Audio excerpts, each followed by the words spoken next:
Coming up next on BBC Two, it's the Bradwater stream. But first, it's time for What's in the Lunchbox?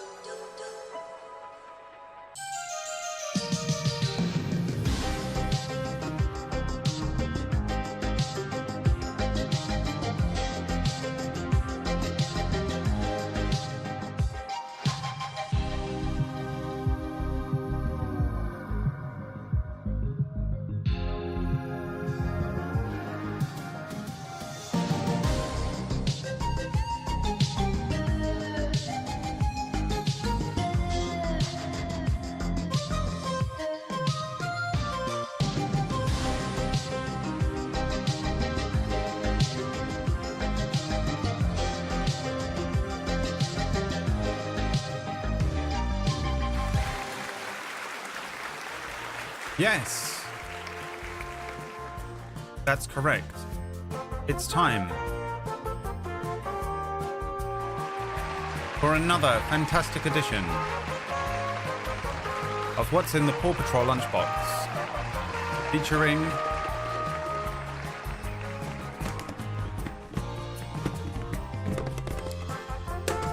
something.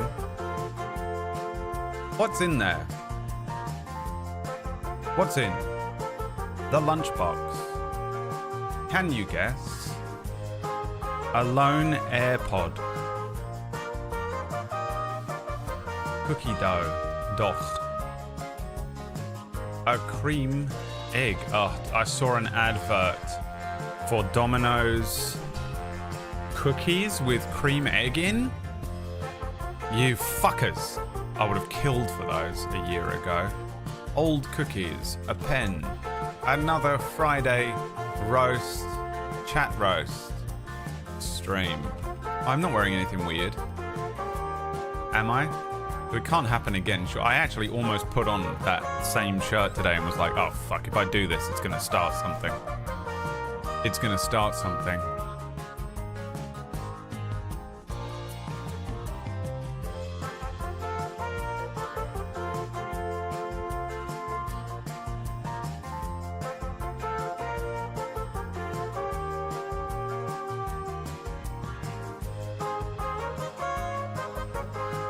Pam pa da pa pa pa pa pa pam pam. Pa pa pa pa pa pa pa pa pa pa pa da pa pam.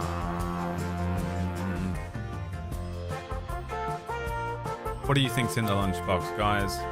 It seems like you think it's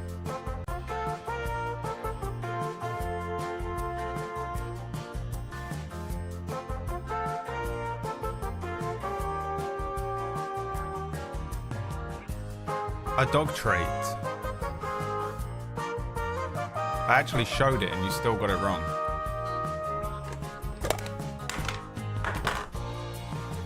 It was this. I ran out of Tupperware, So I had to store my cookies that I baked in here. Let's take a look at them.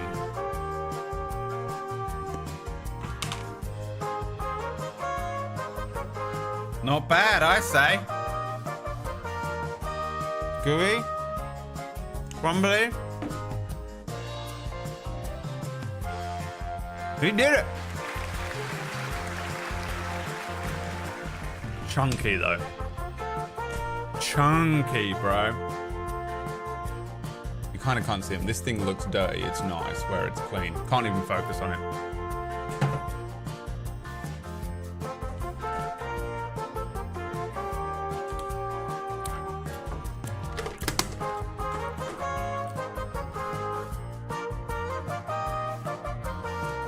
It's fucking boiling. I'm not drinking any of that. I don't like hot drinks. I like hot drinks to become cold. And then I drink them.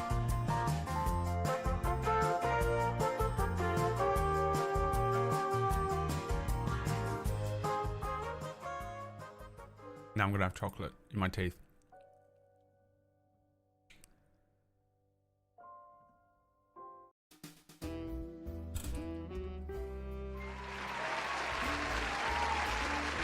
Wave back to me. Wave fucking back. Not you. Fucking goblin. Little goblin.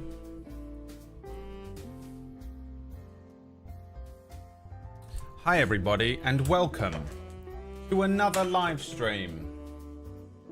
With me. Fucking Groundhog Day. It's fucking hot in here, but I think if I open the window, the dog is going to absolutely fucking lose her mind. So I might just suffer for a bit. Are you good? What's happening to her? Why are you staring at me? Because you want some of this fucking cookie, innit? You can't eat it, bro. It's double choc chip. You'll die. You've already had a bad enough stomach. I'm not dealing with that shit again. I'm not dealing with that literal shit again.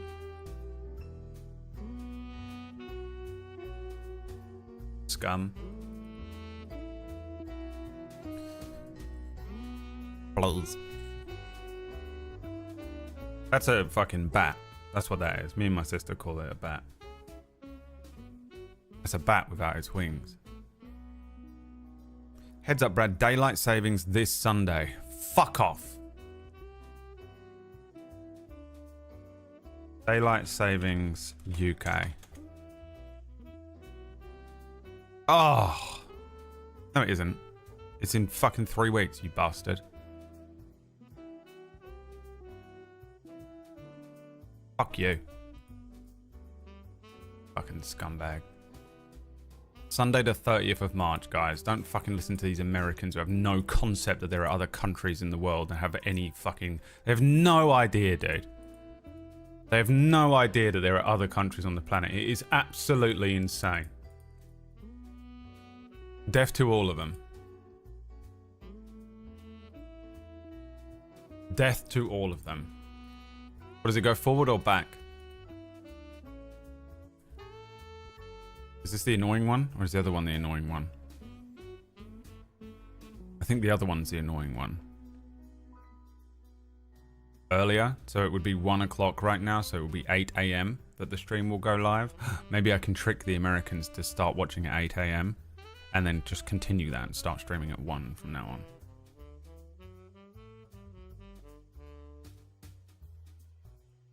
So what does that mean? We have to go to bed earlier or later?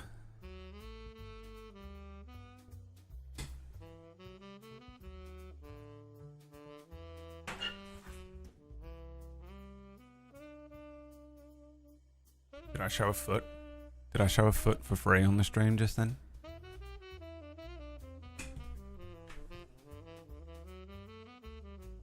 It means we have to go to bed earlier or later? Stop saying you lose an hour and answer the fucking question. How am I 8 minutes into the stream? Going to bed earlier because you're waking earlier. That's fine. This is the good one then. The other one's the bad one. I'm fine with that. I'm fine with that.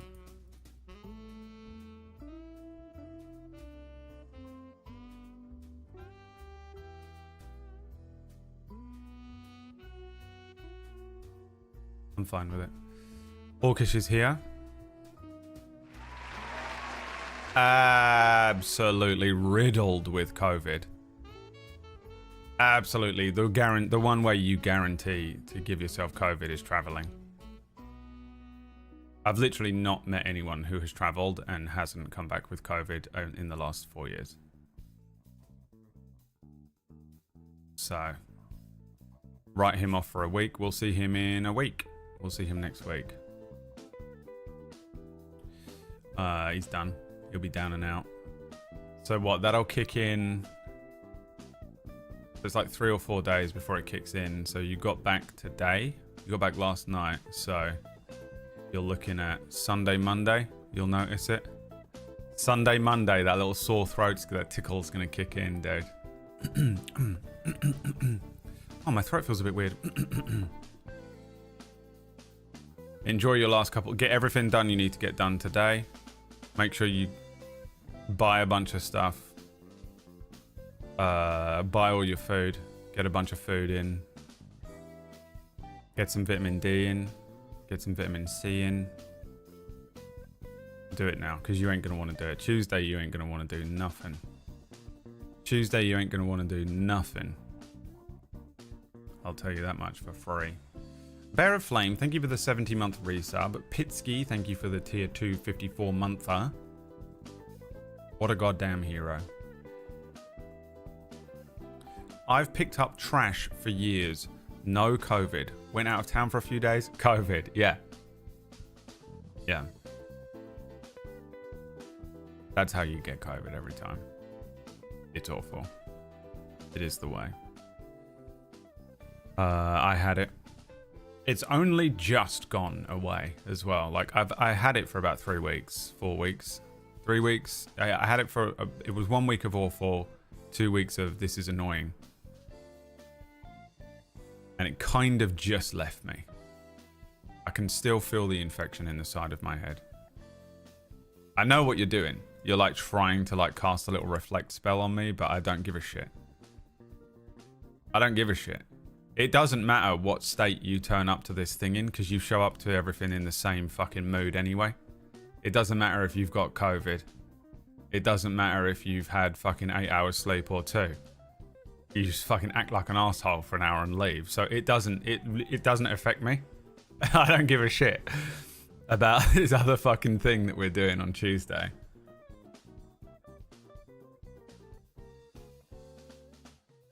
You can't reflect this on me, you bitch. Enjoy your fucking COVID, you whore.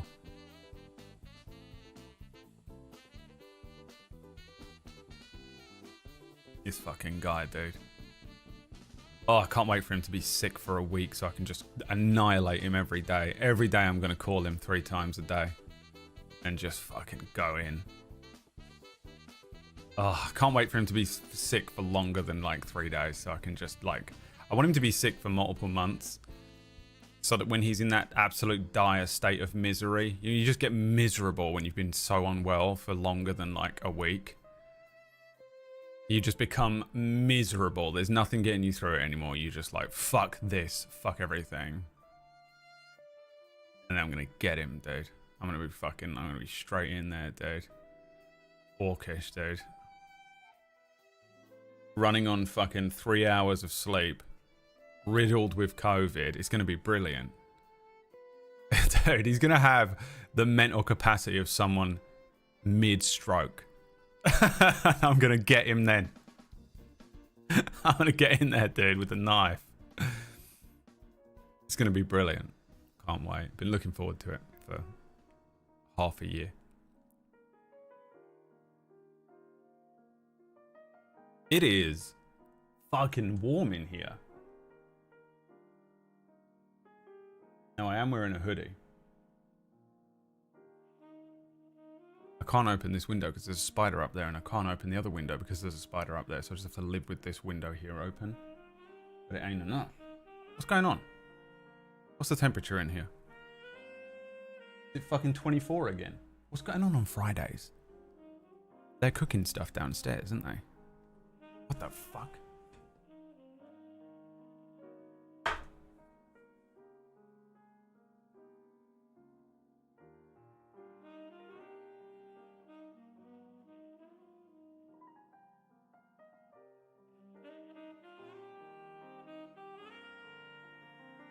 Cooking shit? Little bro? I think they're cooking some fucking meth. Get on your bed, son. Get the fuck on your bed. And don't fucking move again. You sit there and you entertain them. What the fuck do you think I'm fucking paying you for? Eh?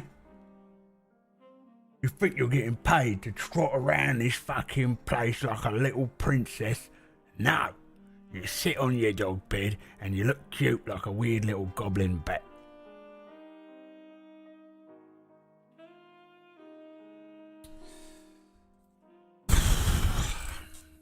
I look an absolute wreck. I look like Orcish Fields. I look like Orcish Fields, dude. Looking an absolute... Smelling good. Smelling good, but look bad. Smelling good, look bad. What are we doing today? Nothing, really. Sort of have nothing planned, really. Consider doing some more Legendos dos Zeldos, because I do enjoy that game quite a lot. I do enjoy it quite a lot. Oh, I get the free draw.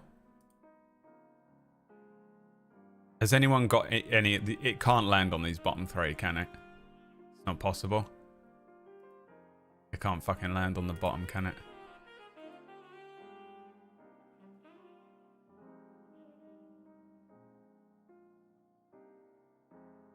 You got a variant on there? Fuck. Okay, fair enough. I'll allow it. Well, if you say so.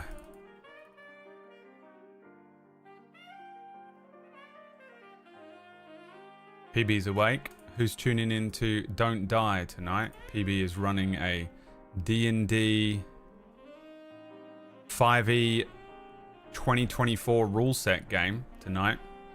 Absolutely no way she knows the rules to D&D. She doesn't know the rules to 5e. There's no way she knows the rules to fucking 2024.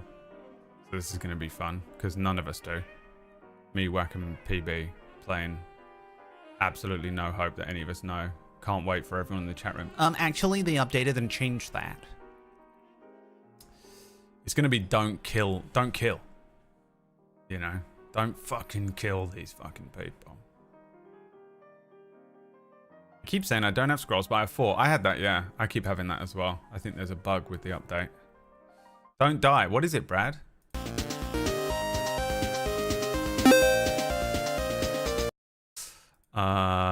What is it, Brad? Tune in tonight. What the hell was that, Brad? He didn't play again. Fuck. Why doesn't it work?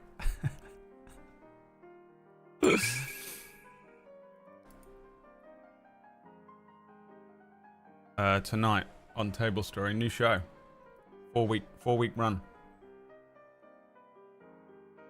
If you're interested. Episode 1. Yep. Don't need to have seen anything ever before. Just fucking tune into this shit. If you want. If you want. Have another bite of one of these incredible cookies that I baked. Look at that. That came out exactly as planned. Fuck. Didn't see that, but some chocolate rolled under the desk and now I don't know where it's gone. The rats will get it. I'd tune in just to see your smiles. Okay, creepy. I mean, the most creepy, you know? What a fucking weirdo.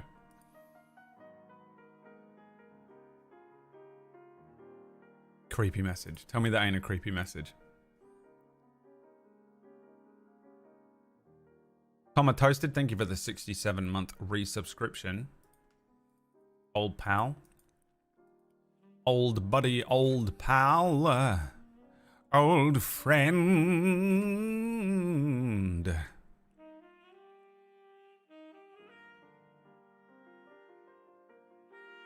I'm sorry, when is Andor season 2? When does that begin?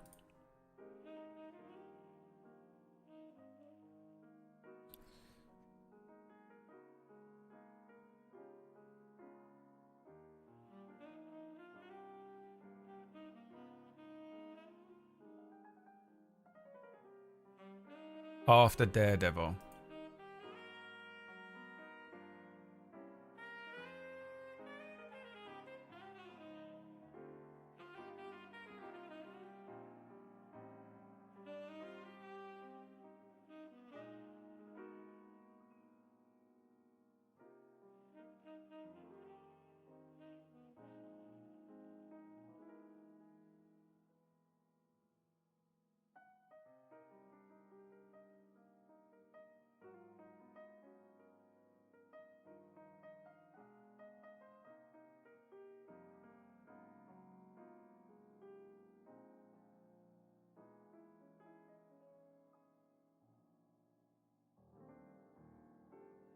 Every week after Daredevil.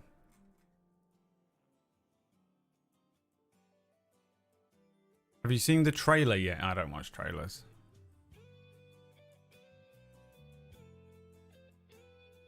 I'm worried for it. First season was so great. Is it the same people writing it? They planned the whole thing to be more than one season though, right? It's different if they write like, if they're like, oh, we have 2 seasons, they write the whole thing with that in mind. So I'm less bothered with when they do that. If it's the same people writing it, the guy that wrote all the Bourne movies, I think it'll be fine. It's probably, I just want them to make it more Star Warsy this time.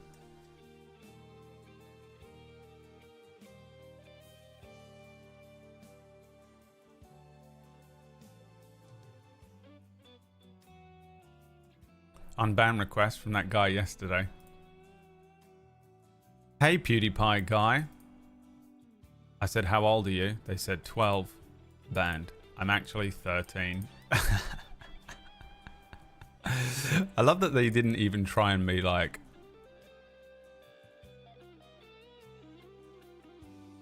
they didn't even try and be like, I'm 43, dude. You know, I'm 43 years old. Denied.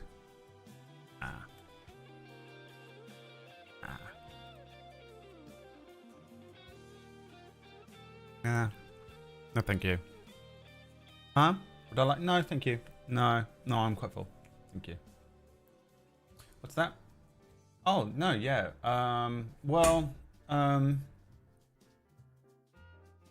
Yeah, no, it seems, it's really, no, thank you.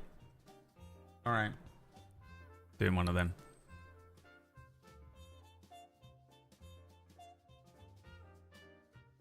It was going to be more seasons with time jumps, but they ended up making this last season crunch down. That might be a good thing, though. That's usually okay with TV shows and bad with movies. Surprised he's still got his account. I don't know if they... can work that quickly, can they?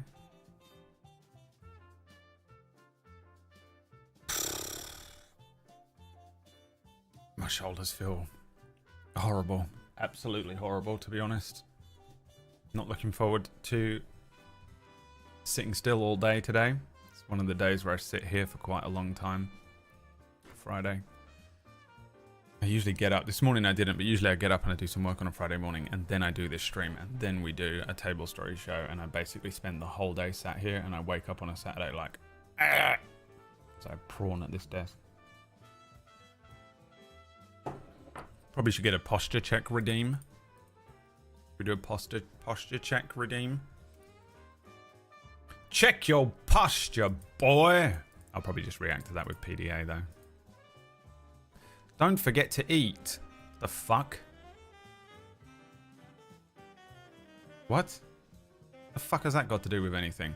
Why did you say that? What's happened to you, Safety Stab? You are two fails. You're 2 fails in. 2 fails in. You only get 3. 1 more fail from you and you're done. Because you'll be sitting there all day working. Alright, look. How old do you think I am? Obama. The fuck are you talking about? I don't get to eat. Like I'm not fucking 38. You know?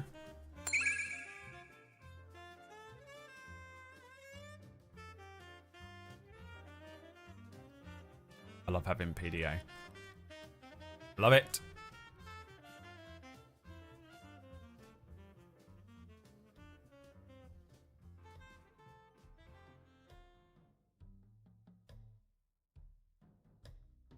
Don't forget to brush your teeth.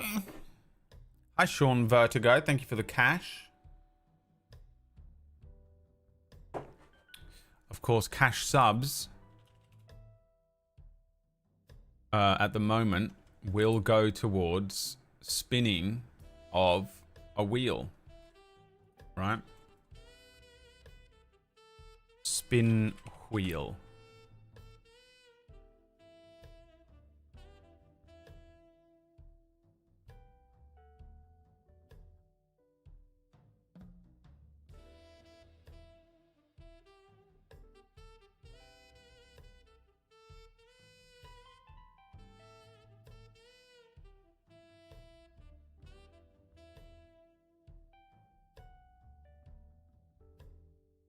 Zero of 10 so far. No subs today. I'm 300 subs down.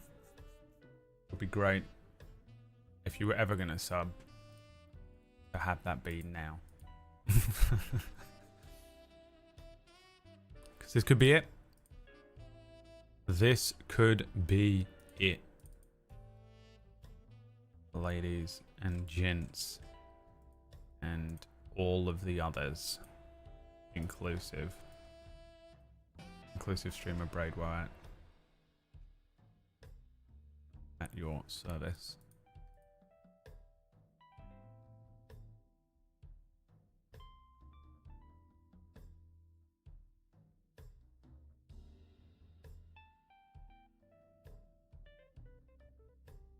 We're just killing time until don't die, by the way. That's all I'm doing all day. Quantum What's It said, fuck yeah, spin that bitch. Quantum What's It said, fucking what? Fucking what did you say? Quantum What's It said, what the fuck, bro?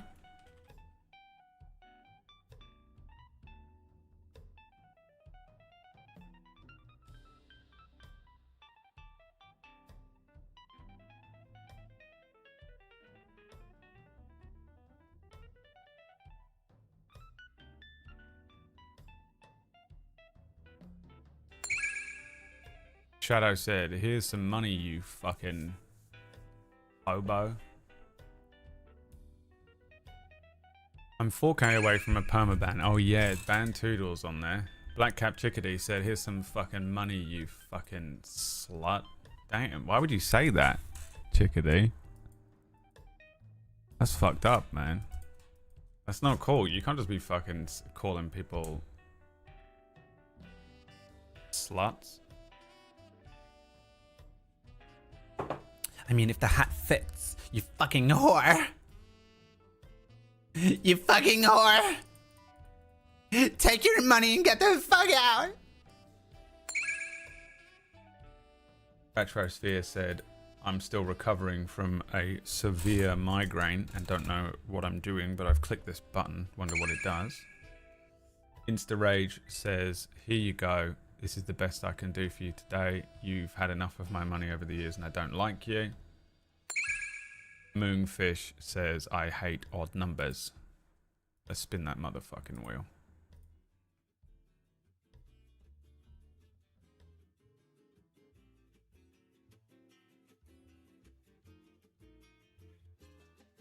Guys, it's time for a game of marbles on stream. Are you updated? Nope. What type of update is this? 8 gig? What the fuck? The whole game isn't 8 gig. Oh, it's 19 megabytes. Okay. Imagine. 8 fucking gig, dude. Alright, winner of Marbles on stream gets... has to gift me a sub. Winner of Marbles on stream gets... What do they get, guys?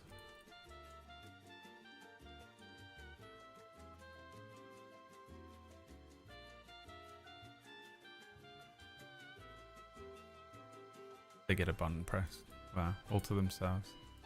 They get a handy. They get a stale cookie. VIP for 1 minute. Eternal glory.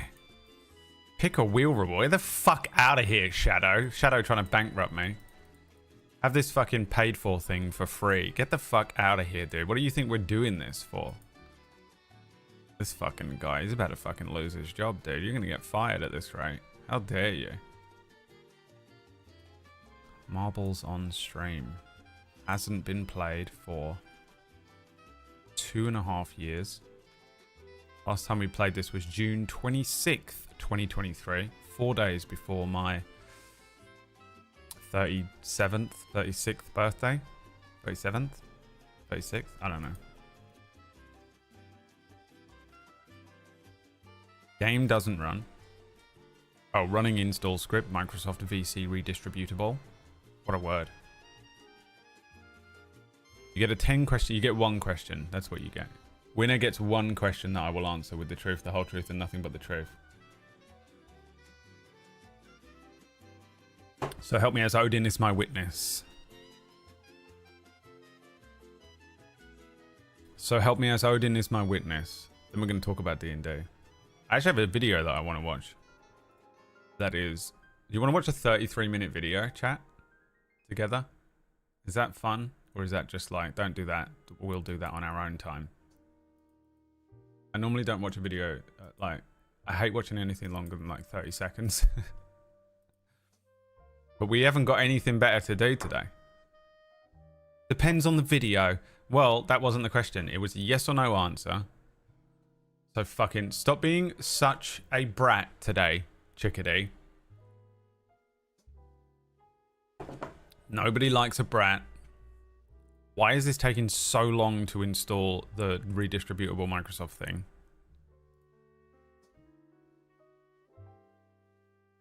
Is it fucking broken? Is this how long it normally takes to install this shit? What is happening? Please don't fucking crash the computer just to play one fucking shit game of Marbles on stream. Oh. Crashed already.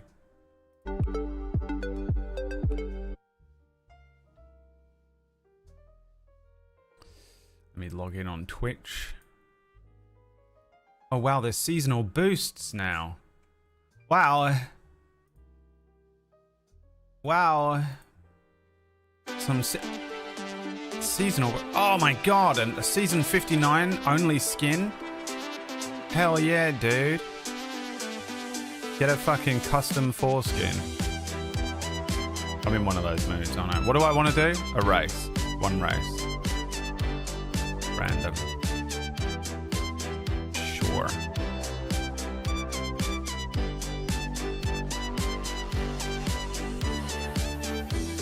What is this song? It's like fucking burst and pop. Okay, there you go. Type exclamation point play. I don't know if it's working or not. Aeroflame, yeah, it's working. Okay, cool. I mean, burst and pop, you know what I mean?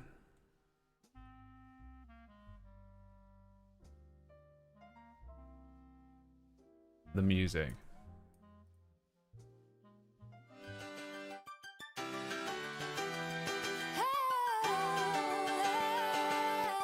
Winner gets to ask me any one question, and I will answer it with the truth, the whole truth, and nothing but the truth. I swear on God. I'm religious now, so.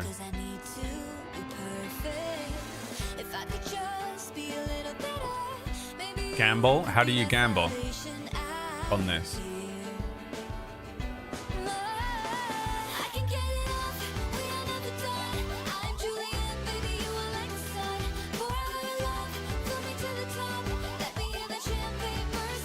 Will someone win?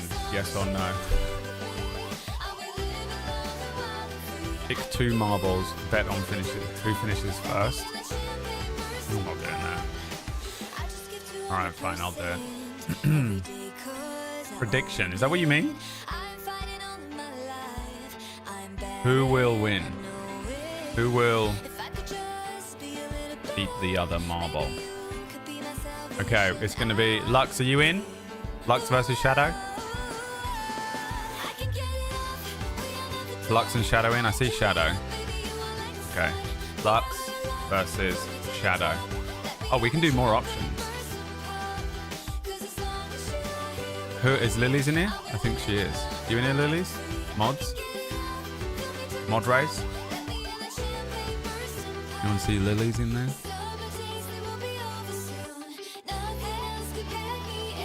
Yeah, you are. Lily's. Mod racing. Alright, 1 minute to predict.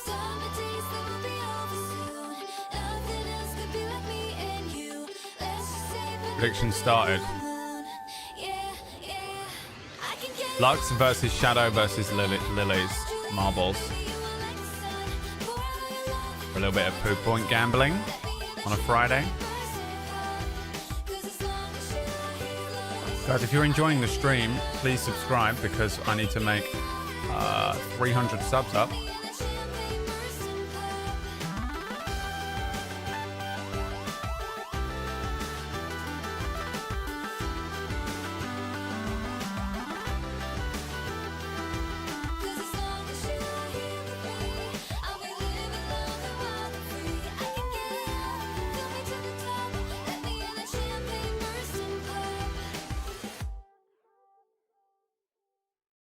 All right.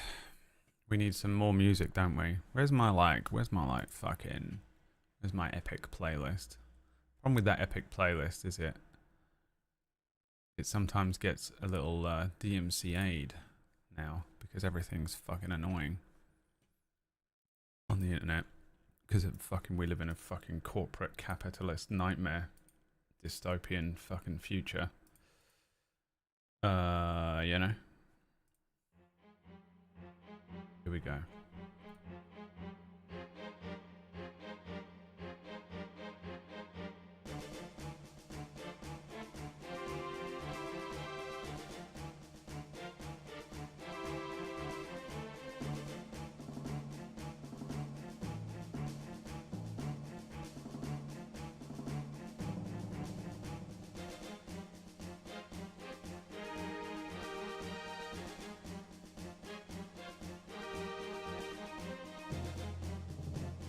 All right, the bets are in for the mod racing. Lux will win 40% of the points on Lux, 33% on Shadow, 27% on Lily's. Let's go to the mods now for their comments. How do you feel about that, Lux? How do you feel about that, Shadow? How do you feel about that, Lily's? Lux, very happy. Brad Darkside in the chat. I shall win. I mean, that fucking Eastern European fucking fury kicking in. Instantly transforms into Juggernaut. Breaks through a fucking wall. Lily's butthurt, crying in the corner. Classic white girl response from Lily's. Shadow says, I am ready. Immediately becomes a character from a JRPG. Alright, here we go, guys. How do I even begin? Start. 8, 7, 6, 5, 4, 3, 2, 1. And they're off. How do I move around? Okay, WASD. Wow, Lily's in the lead. Nyanar following up. Absolutely no one even on there. Coconuts, Goblin Bearer Flames in there. Shadow and Lux behind by so far. Lily's so massively in the lead. That is unreal. Can she hold the lead though? This doesn't mean anything yet. I've seen some major upsets. It doesn't look like the longest course ever either, does it? Let's see.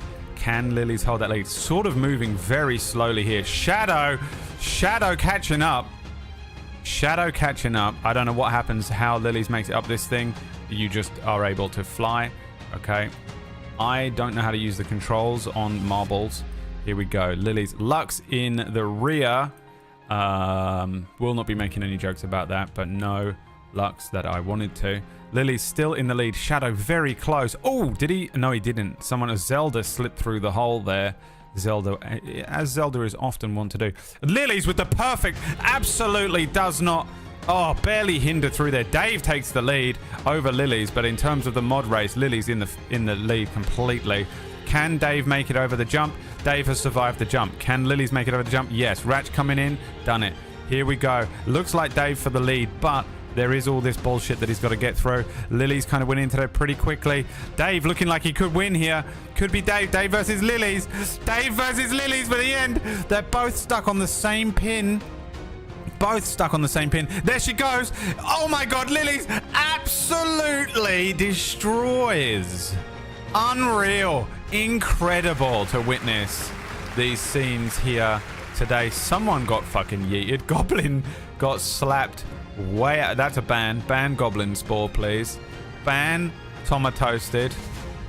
Wow, getting absolutely fucking destroyed. The other mods haven't even made it in to the final hit. Lux is dead. I don't even know what happened to Lux. Lux banned as well? What happened here? Incredible work from Lily's. Unreal. Naomi thrown to the wolves as well. Toodle trailing behind, as is often the case with Toodle. Oh! See you, Toodle. Loser. Incredible scenes. Some fire coming down here after this. Mary in dead last, but that is last in the actual race. I don't know how they determine who is absolutely dead last, because as we all know, and I didn't remind you because it stops people from joining in the race, the person who comes dead last in the leaderboard will be banned. That is what we've always done. And I never mention it until we get into it because people go, oh, I don't want to even risk being banned. Lily's the winner. Incredible work. Everyone absolutely shitting all over Lily's there. When in fact, Lily's not only won the mod race, but absolutely took the win for the entire thing. Lily's having to gift me some gift subs. At least one gift sub, Lily's. Thank you. And let's find out who came dead last. So it was Lily's first place, Dave second, Pearly third, Bear of Flame fourth, Safety Stab in fifth. Ratch was in 9th, Tom was in 16th, Shadow came 27th. Toodle with the DNF. I'm concerned here that Lux is getting banned. Annie with the DNF. Sean with the DNF. Oh, Lux barely avoiding a ban. Unreal. That would have been fucking something. Florence, see ya. Get him. Get rid of Florence right now. Everyone say goodbye to Florence. See ya. Florence with the ban. You can put in your ban request. Get the fuck out of my sight. Let's choose the outcome of the Me got fucking banned there. That's probably gonna fuck him up. Lily's, choose the outcome. Who will beat the other? Lily's will win. Lots of lovely poo points being sent out. Incredible scenes here from... I don't know how to quit the game. Unbelievable. What a race. What a race, guys. Marbles on stream. How in the fuck do you quit this game?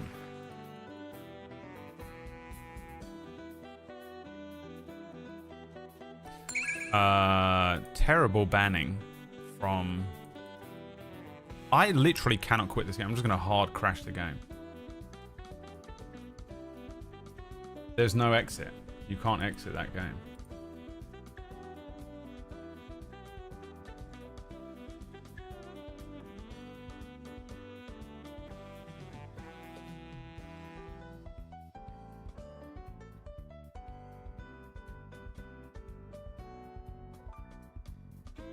Lily's gifting 5 subs. We could be close to another wheel spin then. Could be another game of marbles on stream. Available. What are we at? 7. 3 more subs and we'll spin that wheel again.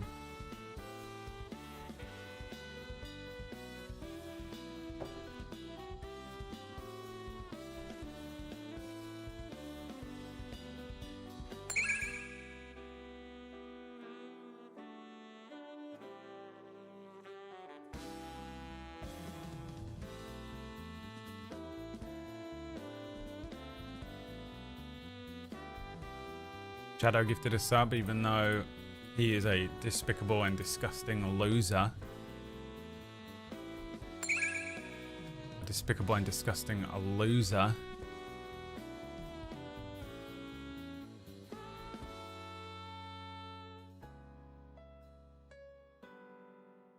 Ravioli with the sub, we're on 9.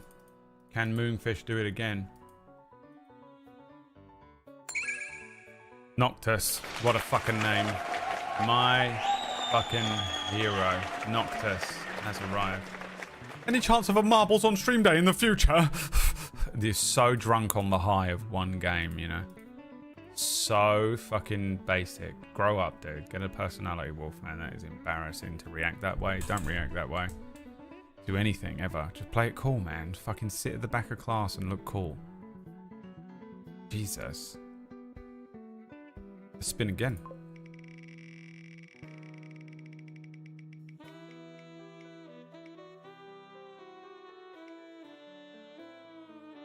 If X were D&D.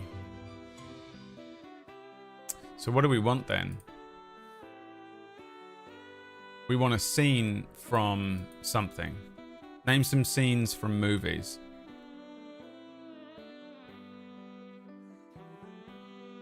What are some famous scenes from movies?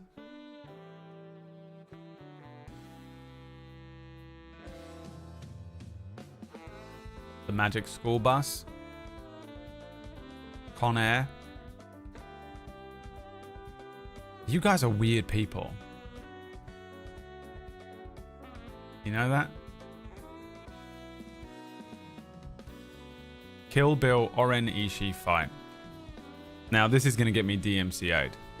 So, if you enjoy the stream today, please, for the love of God. That's fucking 5 minutes long. No.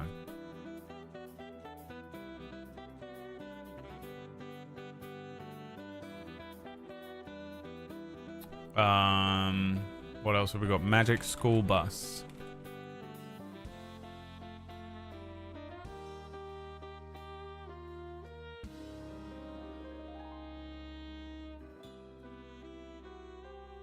The Magic School Bus.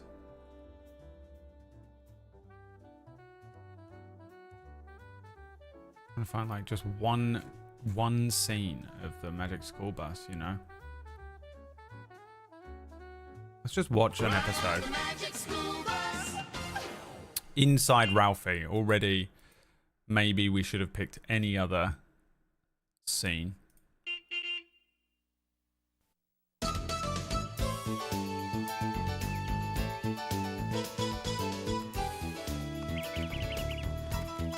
Nature check. Immediately a nature check to see if you can communicate with that bird. Happy birthday, Cyber Bob. Early birthday text. I accept it. I accept it. But you do also have to give me money on your birthday. You know that, right? You made a mistake. All right. So this is a sort of a computer's check, isn't it? There'll be whatever system you're using. There'll be some sort of a computer's check. It'll be an intellect-based check of some sort. A slicing check in Fantasy Flight. In Final Fantasy. So he's doing a computer check here. Let's see what he gets. So I'll have an idea for broadcast date. Oh, Constitution saving throw, please. Let's see how he rolls on this con save. A 1. He is what Orcish is doing right now because Orcish has Why COVID. don't I have an idea for broadcast day? So he's failed both his checks here by the looks of it. It seems like he failed his computer's check because he hasn't found a broadcast day. And he's clearly failed some sort of constitution check and has a disease. Oh, intimidation check from his mum. She's rolled very high on that. She rolled so well that he immediately just started typing. He didn't even respond. He just immediately started typing. She maybe crit on that intimidation check. Ralphie! You're going to be late for school. Oh no! Yeah, he's having to make another Ralphie? con save. What are you doing? Our class is broadcasting 2 hours of live television today, and I said I'd have a show for them to do. And I don't. Yet. Persuasion check to try and convince your mum that you're not full of shit. And also, you haven't done your homework. You haven't done your homework and your mum has walked into the room. Hey, what the fuck, Ratch? What the fuck is Ratch saying? Ratch just wrote, yo, Ralphie's mum in the chat. What the fuck? Did you just do a why is she kinda? But I will. Now she's doing a medicine check on him. She's touched the forehead there. She's conducting a medicine check. Let's see how she rolls. What?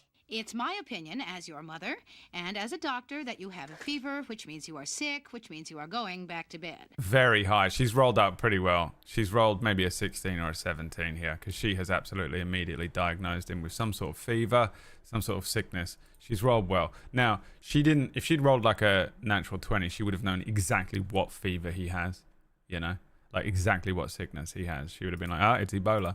But Mom! No buts about it, Ralphie. I'm sure you're He's trying to make a persuasion check here because for some reason he wants to go to school, but he failed miserably again. He is rolling like Maya rolled during Cura and then blamed me about it. By the way, I just want you guys to know that Maya made all of these choices in Cura. Like, I'm going to make a monk. I'm going to make my character do this. I'm going to roll a natural 1. And then he just fucking bitches at me every week about all these choices that he made or things that were on the dice that were nothing to do with me DMing the show. Absolutely hated the entire show and experience and does nothing but criticize me negatively about it. And will never ever be returning to a show. Not just that I run, but on Table Story. can do broadcast day without you. Yeah, she's proficient in medicine 100%. She's a doctor. And we go on in an hour. Where is he? I'll get it. Now, I'll be honest with you. The fact that she just opened that door straight up is very un-D&D like. There shouldn't be any doors in the entire game, in the entire campaign, in which you are able to simply open it without it being a whole session. An entire session, even if the door is unlocked. I'll get it.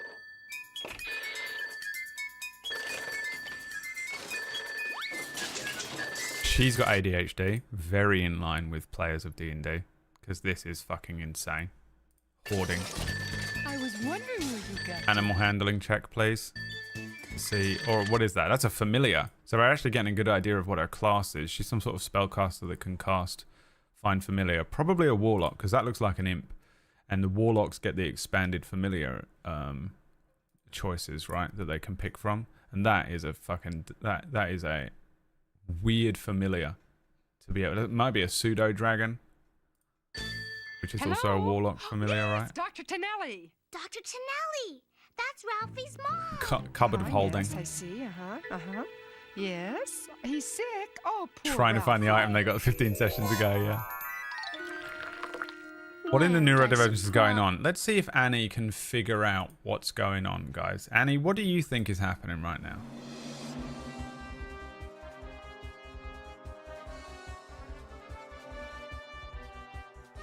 Guys, remember, if you like D&D, tune in to Table Story tonight, because PB will be running D&D. I don't actually have any faith that she can, but if you want to see that disaster, then tune in to Don't Die tonight on Table Story. Rude. I'm just trying to motivate you, because I know that if I say, oh, I'm really looking forward to it and it's going to be really fun, you'll be like, oh, pressure. If I'm like, she can't do it, it'll activate your little brat mode and you'll be like, well, I'll show him. So, you're welcome. And Annie, what do you think is going on? Let's see what Annie thinks is happening here. Annie thinks cartoon 80s 90s Brad's run out of spoons, so we're doing a D&D commentary that will extend the video by 30 minutes. That's correct. It's exactly what we were doing, but we're now moving on to the next part of the show, which is what did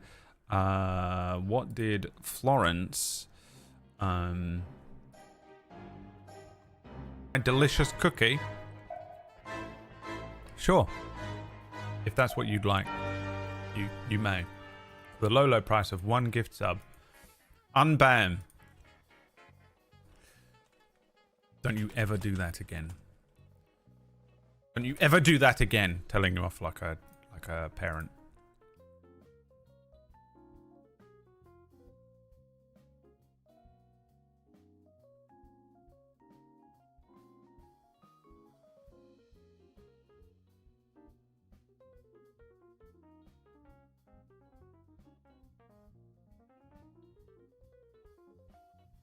All right, Florence is back, everyone. Guys, Florence is back. Round of applause for Florence. Legit a bit jealous of the cookies. You can have one. Come and get one.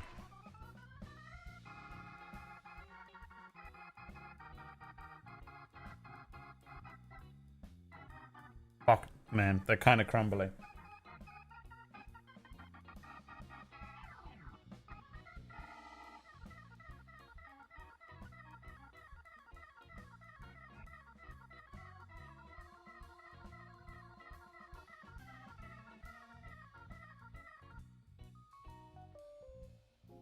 Should we have a look at some TikToks? I think there's only a couple. Let's see what you guys decided would be funny to submit.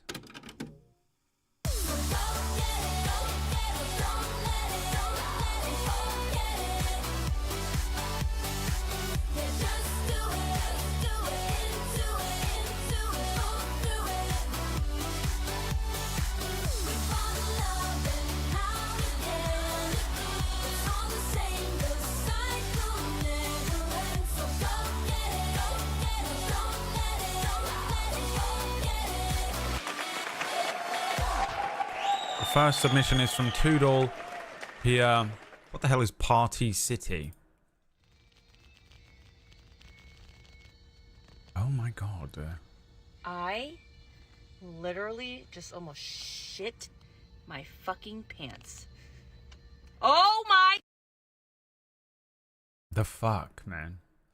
Next one is from Toodle. It says, if Carl Weezer was cast as Caesar in Dawn of the Planet of the Apes. Apes win war. Apes together strong. Caesar weak. Cobra weaker. Australian. I was so confused by the fact that for some reason the ape was Aussie, you know? Which honestly would make them so much more scary. You imagine if like the fucking Planet of the Apes starts happening and they just fucking show up and they're like, fuck you, mate. I'm gonna fucking have you, son. Nah. No. That scene where he stands up and he goes and he speaks for the first time. No. This was from Ratch. It's 1991 and your mum rolls down all the windows to prevent secondhand smoke, but then proceeds to flick hot ash back into your face. Wow, that would have been nice. My dad used to put cigarettes out on my eyeballs. This next one's from Florence, recently returned. Simple words only. I said 50 words max. Don't tell me how to do it. Do it for me. I don't understand what that was about. It was something to do with ChatGPT, but I don't get it. I'm amazing at prompting AI, so I don't ever have any problem with AI. Simple words only. I said 50 words max. Don't tell me how to do it. Do it for me. Yeah, I wouldn't understand this. I'm too good at stuff. Sometimes I'm just too good at things that I can't understand others' failure. This one is from Harambe. No, I won't pet you, Kitty. You're evil, Kitty. Yeah, that's demonic. To my sadness, it was good, Kitty, and I missed the opportunity to pet on Kitty. Wait, what the fuck? Why would you ever send this to me, Harambe? Is that what I think it is, or am I just evil? Am I just broken? This one's from Kipling. Aliens, ghosts, magic, and yourself. The most important one of all. Believe it. It's kind of how I imagine Black Cap Chickadee to look, by the way. This is what you look like. Did you submit a picture during the time? Spot on. Okay, got it. This one's from Nuerg. It's 4 a.m. and instead of sleeping, I'm betting on if this girl can guess the amount of water cups from the sound alone. This is what happens. This is honestly what... It's just watching my stream instead of doing anything else with your lives. 314 und 395 And it's in German. Milliliter. Did she get it right? Hold on. 314 or 395? 314 und 395 Oh, fuck off. Did she get 314? Milliliter. If this wasn't German, I wouldn't believe it. But straight up, I actually believe Germans are capable of this level of efficiency with their ears alone. Why are you pouring 314 milliliters of water when you could have been you should have been pouring 395? How can you hear that, Gabe? I'm in England. I have a fresh wedding pic to stoke the fire of your despair. Well, it depends on how hot you and your other half are, doesn't it? Just sharing.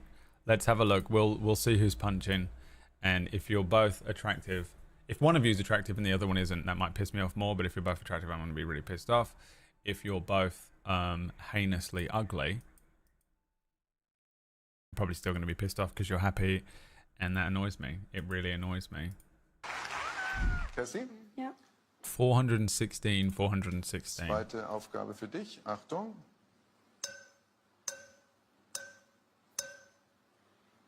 Zweimal 416 Milliliter.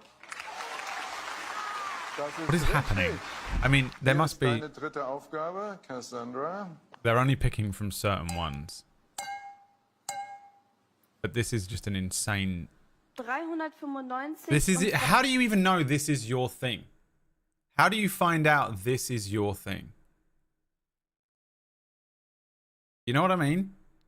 Like, you have a superpower, but how do you even know? 308 Milliliter. Who did this? And she was like, wait a minute. How much water is actually in those 2 cups? And someone was just doing the washing up, you know? They were like, dung dung, oops, dung dung, oh, gee, dung dung. Shit. And she went, hang on. I can't access Discord because of an email problem. This is going to crash the stream.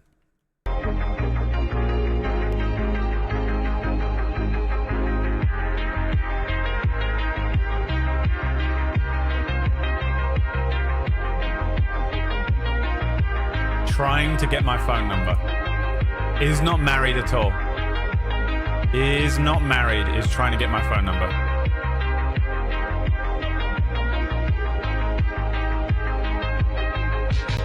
I know what you're doing. These broads. I left and can't rejoin because I forgot my old account. Well, make a new one or send it to me on Twitter. Or Blue Sky. Or what else do I use? So you can, what other things can you, I don't know. You figure it out. It's on you to figure it out. Das stimmt. Cassandra, dein letzter Versuch, dein vierter. 270, 375. 270 und 375 Milliliter. 270. That is insane.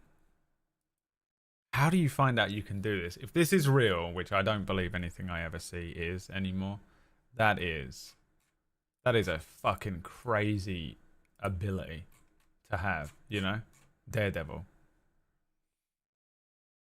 She is Daredevil. Born again. Born again! Have I got any? Have I watched anything this week? No. Oh, but I did see this. I think Wax sent it to me. If Disco Elysium was a D&D game. What is this? Esoteric Ebb. On Steam. Probably won't stream it because none of you would watch me play this because I actually would definitely enjoy it. But I'm gonna fucking add it to my wish list. Coming soon, it says. This looks dope as shit, right? And this is similar to Disco Elysium in what way? It's a light-hearted, high fantasy spin on what Disco Elysium did. Don't think this game will get as deep as Disco Elysium ever did, but the demo showed heart and passion. I mean, yeah, it's obvious the way that they've presented it is very Disco Elysium-y. You're obviously walking around an area. There's people you can interact with. Maybe there'll be some writing in there, you know. So every indie game then. Okay. Oh God, people online, you know. Everyone is fucking horrible all the time. Everyone is so fucking horrible about it's just fucking, I mean, I'm in there, don't get me wrong, I know I'm one of them, but fuck me. Can she do it with the C though? Well, if you're so good at it, let's see how many millimeters of water are in the sea then, by listening to a river. You bitch. There is a demo, yes. I never play demos. They're worse than trailers for me. If I play the demo, I can't play the actual game because I've already done the first level and now I don't want to do the first level again. Does anyone else have that, or am I just a prick? But actually, I am like that, but you're also a prick. It's both. Beat you to it. I beat you to it. Stop typing it. I know some of you were typing it. I can do all those easy jokes as well. Those fucking low-hanging fruit. If you think I don't have the ability to do those, I have the ability. I choose not to. I'm above it. I'm better than you. Stop it. Ego. Just fucking out of control today. My ego's out of control today, guys. And I look like this. I have no reason for my ego to be out of control at all. The hat worked with the hoodie. But the hoodie's off. Let me see if I can find another outfit.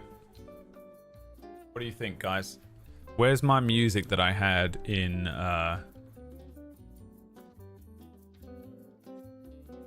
Where's my music that I had for the runway?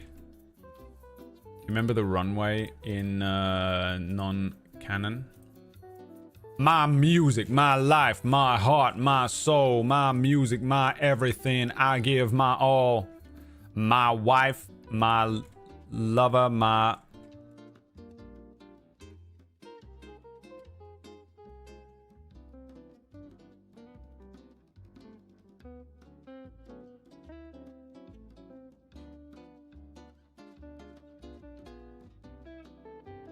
Where is it? Where's all of my music for that show gone? I still have it, I thought.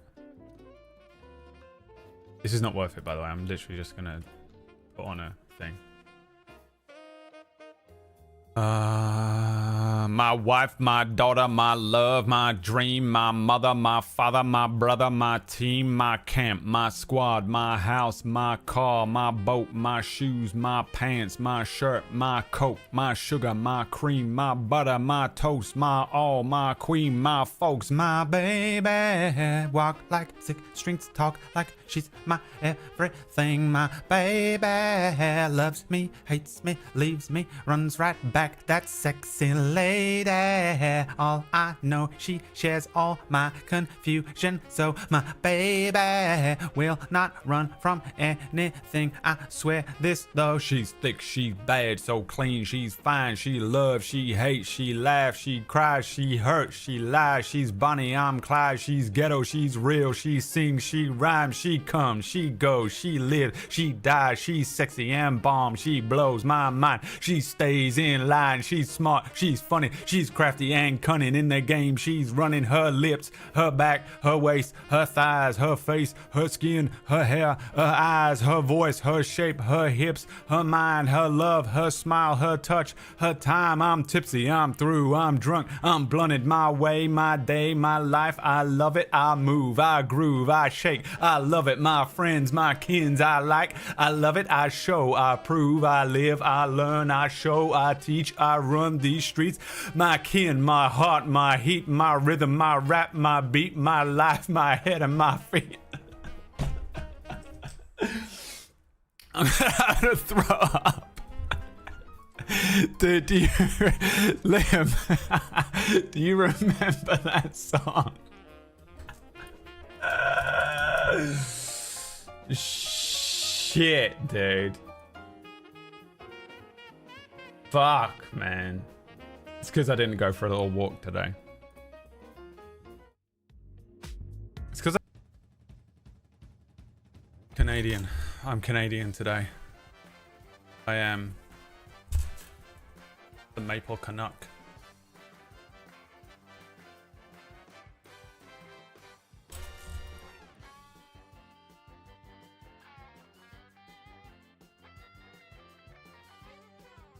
What the fuck is this dog doing? What the hell are you licking, bro? Oh. Then a big backward stretch.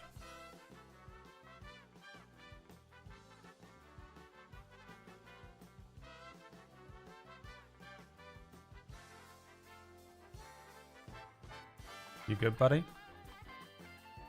Hello. You can't see her face, but Cord, yeah, literally dressed like Cord. There he is. What do you want? Uh-oh. Hey, Uh-oh. Your throat okay?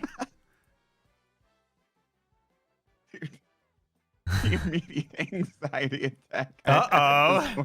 Someone's been traveling. No, I'm fine. Yeah, for now. You got 3 days before you'll notice. Well, I mean, you think? Yeah, that's how it works. That's how having any sort of viral infection works. Take 3 days to incubate, and you'll know on Sunday or Monday. Okay. Well, I mean, I left on Wednesday, though, right? Yeah, you left on Wednesday, but you don't know when you contracted it. You might have contracted it right at the last minute. I think if I get through Sunday, I'm calling myself cured. I would leave it till the Monday. disease I was have. surprised. Mine took 4 days before I noticed it. Yeah. Okay. What do you want? I was just Dude, you're the worst, man. I was just calling. Do you remember when we had that like 3-hour conversation about Beverly Hills 90210? The most vaguely. Yeah. You've been watching it again? Picked it back up, season 2. The original 1990 drama. Oh, this is where we're at. This is what I'm dressed No, like. I just Beverly Hills 90210. Is that what you're gearing up for?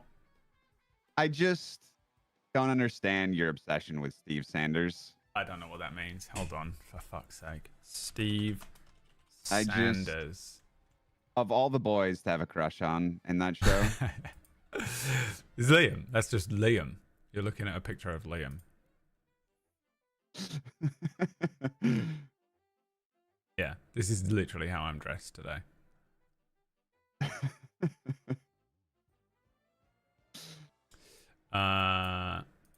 And how are you dressed? You dressed yourself today? I have pants on. Yeah. I'm halfway dressed. I would imagine that currently, if I had to guess, you're probably wearing one of your mother's frocks because you came in. You have all that extra clothing now that you know. What are you going to do with it? Might as well just wear it. Might as well just wear it. That's actually not a bad idea. Inherited the frocks. I haven't purchased. I'll tell you this: you guys should be flattered. The only clothing I've purchased in the past 10 years is from Table Story or PB merch. That's it. Yeah, that's nothing to do with me. That's because PB had a fucking gun to the nape of your neck. I'm not. It wasn't a gun. No, what was it? Her enormous cock. Okay. Yeah, there we go. Thank you. Yeah. Okay. Who are you more scared of, Cord or Ratch? Oh, dude, I mean, the obvious answer is Ratch, but I'm not so sure about that anymore. Lately, Cord's been coming out swinging, right? He has been, but did you not see me make him stand down and apologize? That's true, you did. I was like, you don't want to light this fire with me, and he was like, "You're right, I apologize," and then left. So, what do you think, Cord or Ratch? They both went to a school that teaches witchcraft and wizardry, and their uncle was the headmaster. I think either of them could do a lot of damage. You got to pick one. Dude. I mean, I've got to be more scared of Ratch, which is crazy because I always hit on his wife. Okay, are you more scared of Ratch or Keorki? Keorki's terrifying. Are you kidding me? Are you more scared of Keorki or Mercs? Keorki. Are you more scared of Keorki or Lux?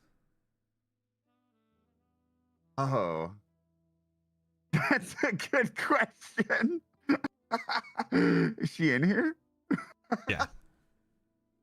I think probably Lux. Are you more scared of Lux or Tuesday? Lux, dude. Tuesday is a kitten. Are you more she's nothing. scared of Lux or Leah? Leah. Dude, she's terrifying. Are you kidding me? Yeah. Are you more scared of Leah or Whack? What? Why you're just playing around with this? We all know it's gonna end up. Pumpkinberry's the scariest person on the Well, planet. we have to find someone who can actually go toe to toe. So Okay. we gotta filter out the rest. Shit. Leah or Whack? Okay, was it Whack or Leah? Still Leah. Close your eyes. Imagine it's the middle of the night and you get sort of an unprompted message. I feel like from Whack Whack would or hug Leah. me. I feel like Whack would give me a big hug, and I feel like Leah would jump on my back and start stabbing me with a 2-inch kitchen knife. But to her, it's like massive. I've never But to me, ever, it's- I've never seen Leah show affection to another human being. I've been to like places with her as well. You know what I mean? Like it's not like, you know, oh well, you don't know what she's like in real life. That one I do. I've never seen her like hug someone or, you know. So I think you might be right. Okay, so Leah or PB? Ah, dude. Like, okay, so here's the thing. I think Leah on an average day is scarier, but if PB wanted to, she could destroy anyone. PB at full power. She could destroy literally anyone. You know on the how me and planet. you toy around with One for All? She has the All for One. Yeah. Yeah. Absolutely. She's If that she- fucking faceless testicle man that's in that fucking show. Whoever the fuck that guy is. There you go, PB. You ever been referred to as a faceless testicle man? All right.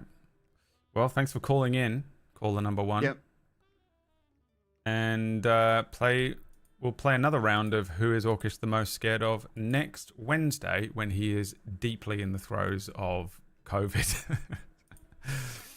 Vitamin D, baby. Get some Gonna be- vitamin D right now. It's gonna be my parents because I'm so sick that I can see them. Well, because you'll be crossing over. Yeah. You'll be you'll be laying in bed like holding your hand up. Mother, Yeah. is Mother here? What And do you you'll think? Force me to be on your fucking You Twitch should be like, channel what are you for money." wearing? Why are you wearing my clothes? Just trying to save some money. All right. Well, good luck. You know. Okay, and the thing is in the thing came in the mail. Oh, it did? Yeah. I'm glad that you got it. No, sorry. Your thing came in the mail. Oh, it's downstairs. noticed I need to go as and pick it up. Yeah. Yeah, you should pick it up. Okay. I'll pick it up. It's L-shaped. I That's don't know fine. what that- Yeah, I don't yeah, know what that's it is. well, that's because It's an that's L-shaped box. Well, yeah, that's how it's the only About way the I size can of my access forearm. my own. It's the only way I can access my own colon. So it has to be L-shaped. Luckily, there is Okay, a bye. company that provides. So bye. Thought he was gonna do me, didn't he? Thought he was gonna do me. Think I'm not here. I don't have a collection of delicious dildos in L shapes and varying. I have a weird letter fetish. Well, there you go. The truth comes out. Orcish is afraid of women. The H-shaped one is the best. That's true. That one, you know what? Moving on. If I don't acknowledge the fact that Kyorki keeps screaming that I am wearing Cord's denim little fucking whatever this frock, then she's gonna have a fucking meltdown, even though, Kyoki, you're late and we already made that joke 5 times before you. So how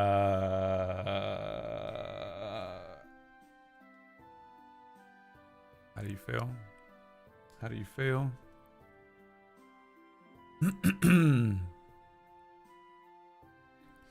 Brad watches Sesame Street in a whole different way. Hell yeah, I do, baby. And get one of those little... I'd fucking... God, it's so difficult to make good jokes on the internet. It's so difficult to make good jokes. But the Muppets themselves are like... They're over like 40 years old. You know? You can say that you want to fuck a Big Bird. Hey, there's another joke in there somewhere. There's a good joke in there somewhere. If you're from the UK, no one else in the world refers to. Are they not ageless like Bart Simpson? They spend all day with something shoved up their arse. Which means each and every single one of those fucking Sesame Street characters is basically orcish. Everyone wants to fuck a Big Bird. It's just that no one wants to even talk about it. Yeah, that's rude. I wouldn't talk. I don't fucking tell.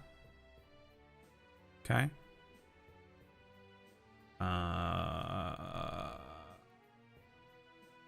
At this point, I have absolutely no preference because I have sworn off of all birds. Where the dog has gone. The dog has gone. Boo, boo, boo in the chat. Boo, hiss, boo. I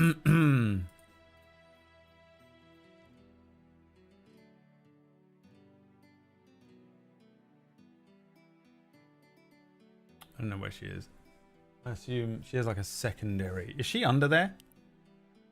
Is she actually underneath the thing? Oh my god, she is. I didn't realize. We can bring it back. She's actually there. I thought she had gone.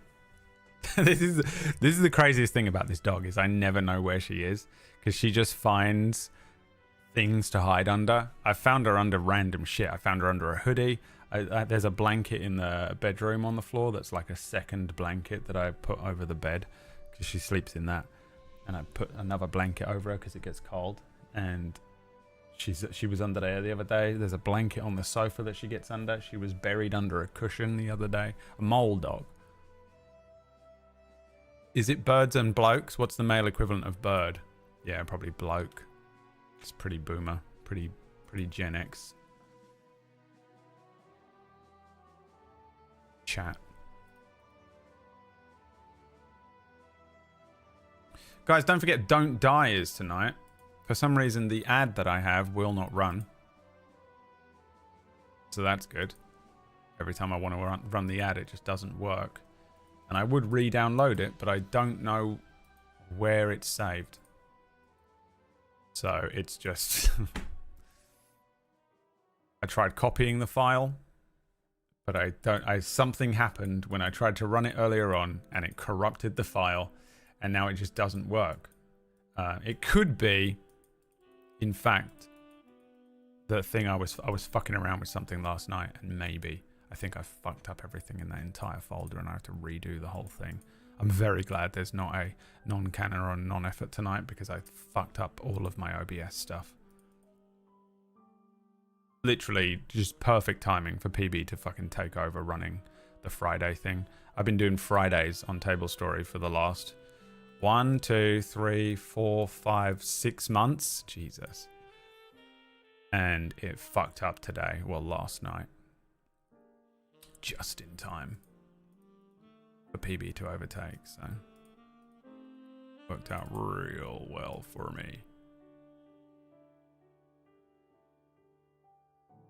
Don't die tonight on Table Story. It is PB's first ever attempt at running D&D 5e, I think. I think she's said she's run D&D before. I don't believe her, but apparently she's full of shit usually. But first time running D&D 5e, and it is the first ever 2024 rule set D&D game on Table Story. She undercut me by a month.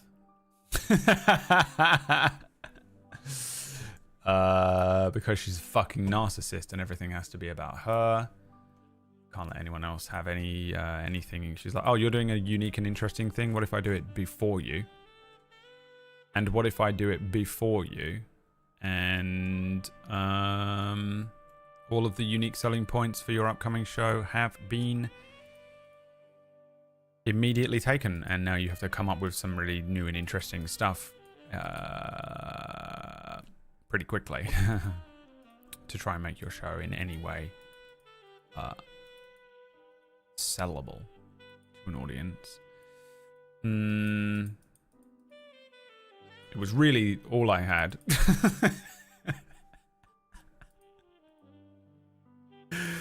Which is not PB's fault. It's entirely mine because I had an idea.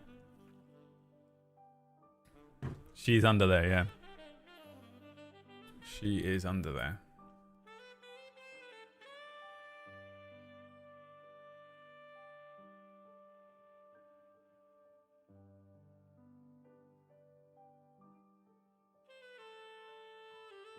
Speaking of D&D, I was going to watch this video that is 33 minutes long, and I was just kind of curious. I just thought it might be fun. It's a Wired video with Brennan Lee Mulligan. Fuck. Hey. Why aren't you fluent in the only language you speak? Brennan Lee Mulligan answering D&D questions. And I was going to watch it like while I was just like milling around this morning. And then I was like, well, maybe this would be fun to watch. And it will get everyone frothing at the mouth for a bit of D&D, which we have tonight for you on Table Story. Now, why, if you're an editor, do not make the first frame of the fucking person you've asked to be on the thing. He's wearing the same outfit as me. Have his eyes closed. That's not fair. I mean, straight up, someone's under the table, you know? Brennan, you're supposed to be doing a professional thing, answering questions thing for Wired. Brennan! So let's watch this. Let's see what he's got to say.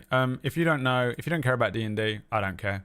But this is what we're going to do for 30 minutes, probably longer because I'll probably pause it. And also, this is the guy that GMs for Dimension 20. So I haven't actually ever watched Dimension 20, but I have watched this guy talk about a lot of D&D stuff. I've watched a lot of his... he has videos all over the internet that are just like... They're almost like podcasts where he's just talking to people about D&D. I watched all of that stuff. I think he's great. I really enjoy...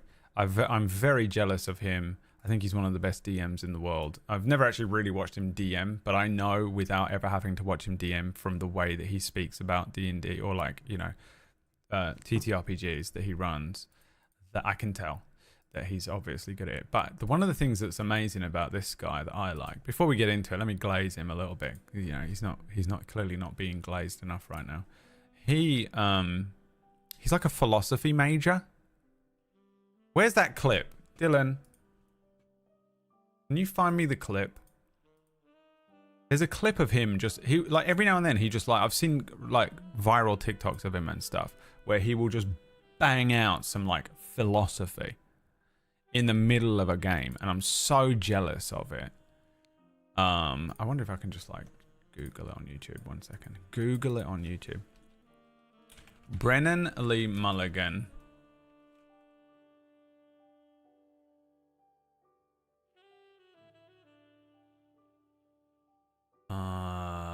Philosophy. Do you know it? 'Cause I knew you'd know it off the fucking top of your head. I can tell. Laws of Threats. This is the best, dude. Here's the thing.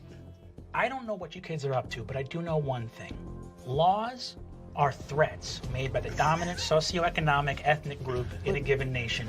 It's just a promise of violence that's enacted, and police are basically an occupying army. You know what I mean? You guys want to make some bacon? He pulls a mask over his face, pulls a lit Molotov cocktail out of his mailbag, and whew, That was on fire the whole time? hold on, kiddo! You're so brave! He goes, boom, hits the lock, opens the jail cell. You see the fucking halflings with like black ski masks rappel in, just start opening fires, smashing. Oh yeah, my mom works here. They're in a school in this as well, right? This fucking show. So anyway, yeah, I saw that and was like, that's fucking cool. He just, I've seen it like a compilation of him just doing that. He just bangs out these like amazing things. Oh, what I wouldn't give to have my brain intact. If my brain was intact, I could be, oh God, I'd be so good at everything. I'd be good at anything, you know. All right, let's see what this video is then. I'm curious. I'm Dungeon Master Brennan. Hello, Welcome Brennan. To answer your questions from the internet. Thank This you. is I did Dungeons submit and them all. Dragons support. I submitted all of the questions. They're all from me.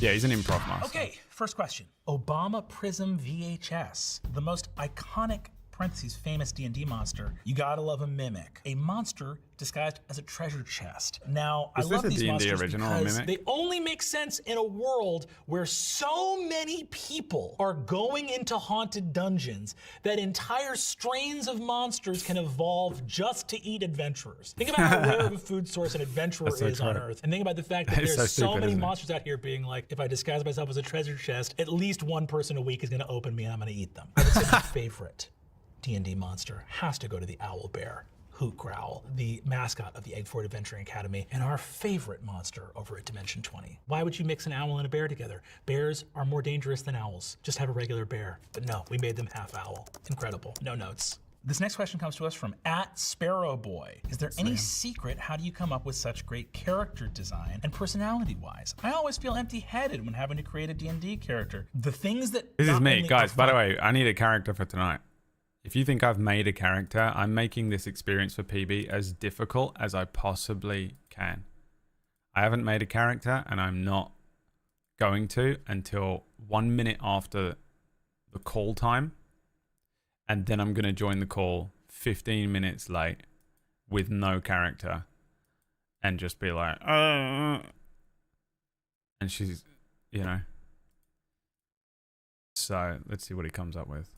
Right away, but stay fun and sustainable a long time, are creating characters that are wrestling with a heroic problem that I can keep coming back to. Perhaps their wizarding academy was burned down, or their parents were heroes that were betrayed. Perhaps a war is raging across these 5 kingdoms. Pick someone from one of those kingdoms with something to lose, not only on a physical level, but an emotional one as well. Pick characters who care about the world they are in, and you will find.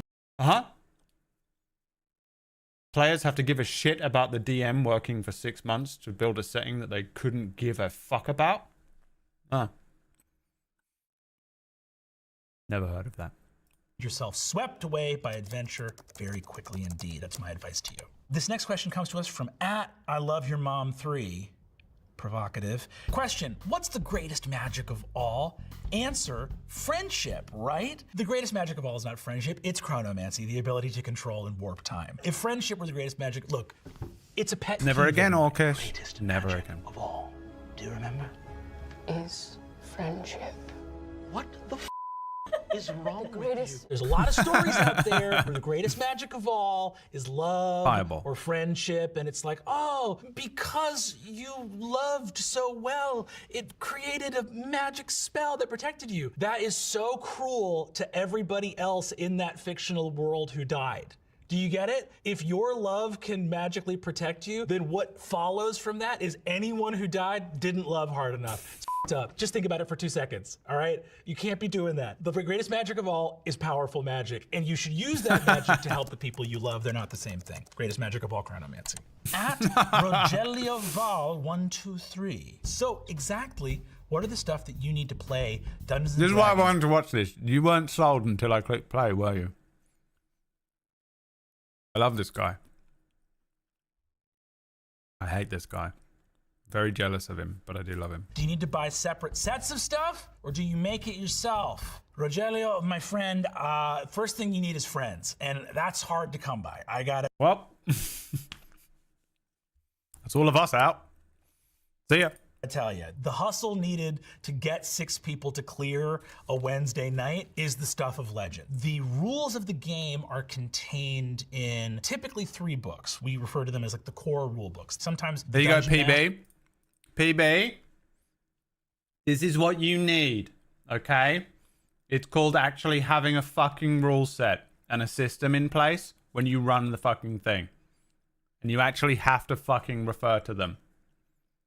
Okay? Good luck tonight, bitch. God. We'll have those. Fuck her, dude. I don't even fucking... I'm not even going to show up. I'm not even going to show up. Alright? You know what sucks is I've been running D&D since 2016. Pretty exclusively, almost every week. And I don't know the rules. I don't know them at all. And then they introduced a whole new, like, bunch of twists and turns to the rules last year. And me, PB, and Whack all have to show up tonight with no idea how to play the basic TTRPG, Dungeons and Dragons. And I want you guys to tune in to Don't Die Tonight. I'm actually really looking forward to it. I know some of the stuff that she's got planned, but not all of it. And I am so ready. I'm so ready. What I'm actually unsure of is... Oh, this is nothing to do with your prep. But I haven't played as a character in a very long time. What was the last character I played? I ask this question once a week, I know. PB actually got a hard copy of at least one of the books. You did? Fucking money bags over here. Damn. Everyone unsubscribed from PB. She's got the money. She doesn't need it, clearly. If you could send me a little sub over, because I am really fucked. Or... You got the new one? The new monster manual? Oh. You piece of shit. Alright, what's he saying? Books available for you to come play. I'm just Sometimes eating they'll have chocolate, them by the way. I'm digitally, eating way like too on much service sugar like today, which means I'm going to have a panic pencil attack and papers to record your character sheet. This is what a typical character sheet looks like. You can get these online. And 2025. Monster Manual Alt. Cover. The Illithid? This fucking thing? Damn. What is this then? Is the DMG? Is the PHP? Holy shit. Damn. Yeah, those are insane. How much was that though? One thing we know is I can't afford it. Don't tempt me, Friday.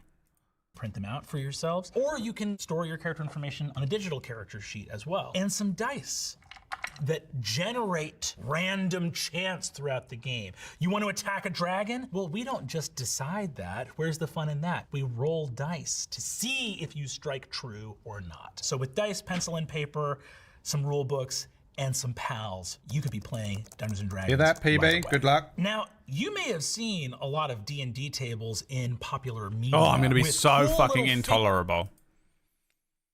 I'm going to take the power of Maya and the power of Orcish, being the worst players of all time, and I'm going to times it by 50, and I'm going to try and make that my character, and then I'm just going to Orcish, that's what my character would do you, every fucking 5 minutes.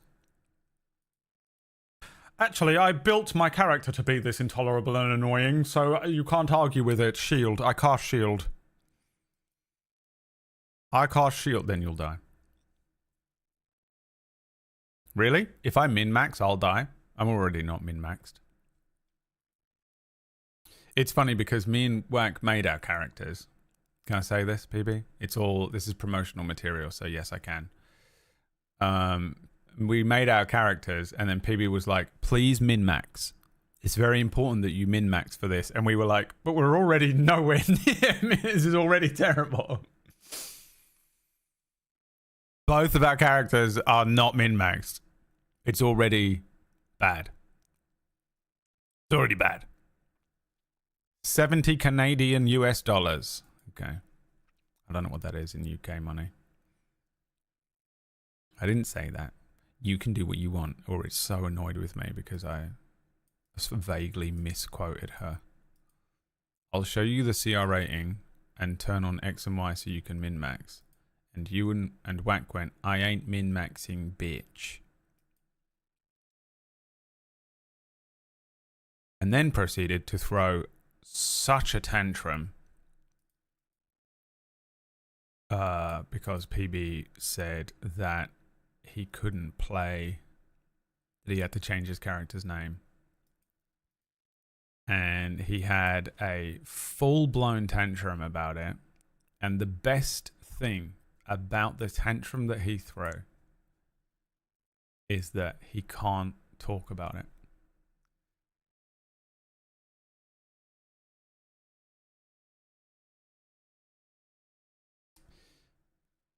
And I just love that. He's stuck. Unable to defend himself. There's no better position to have someone in than a position in which they can't defend themselves.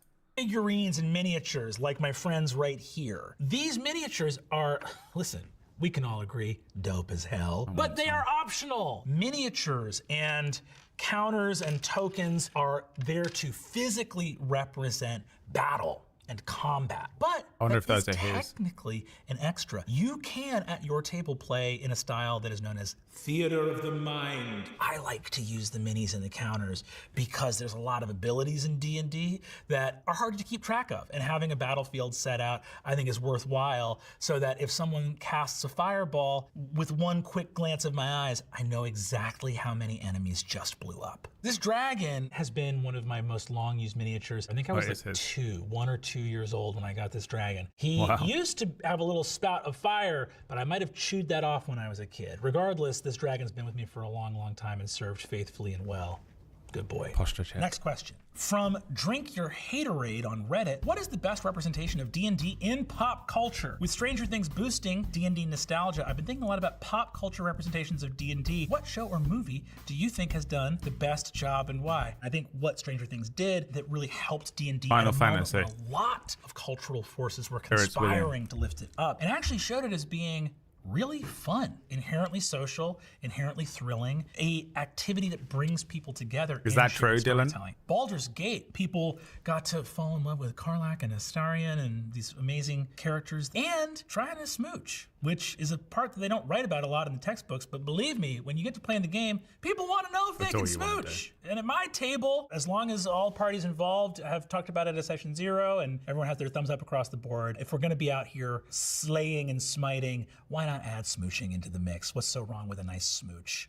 I tell you. There was also a D&D movie that came out recently that I think did a very good job. It had the tone and tenor. The worlds of Dungeons and Dragons are these arch, epic fantasy universes, but the experience that most people have playing at the table is that things get goofy. There will be I feel like that moments of D&D romance, movie there will should be a moments of TV shock show. and danger and dismay. And so that movie did a good job of showing Because some of D&D the is episodic. lightheartedness that exists when you're actually playing through these D&D worlds together.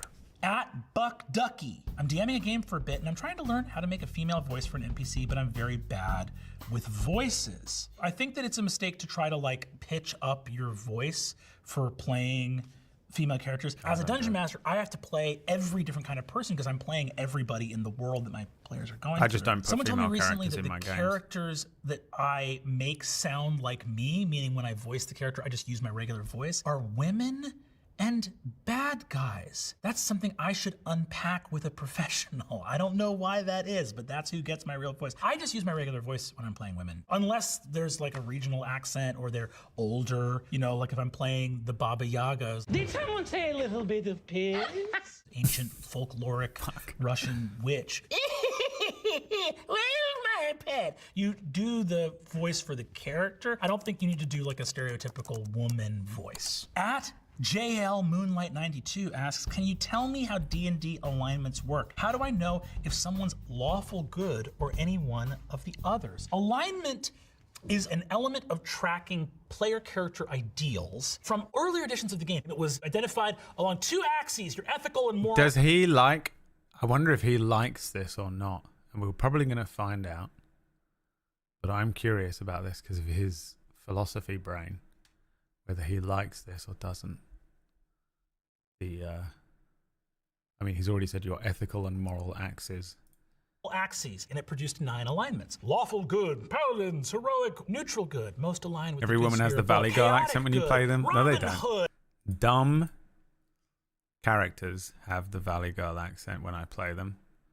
And also, then I also have, I normally typically have a woman from my hometown pub girl character who's like, oh my God, what are you doing? Have you spilled that drink everywhere?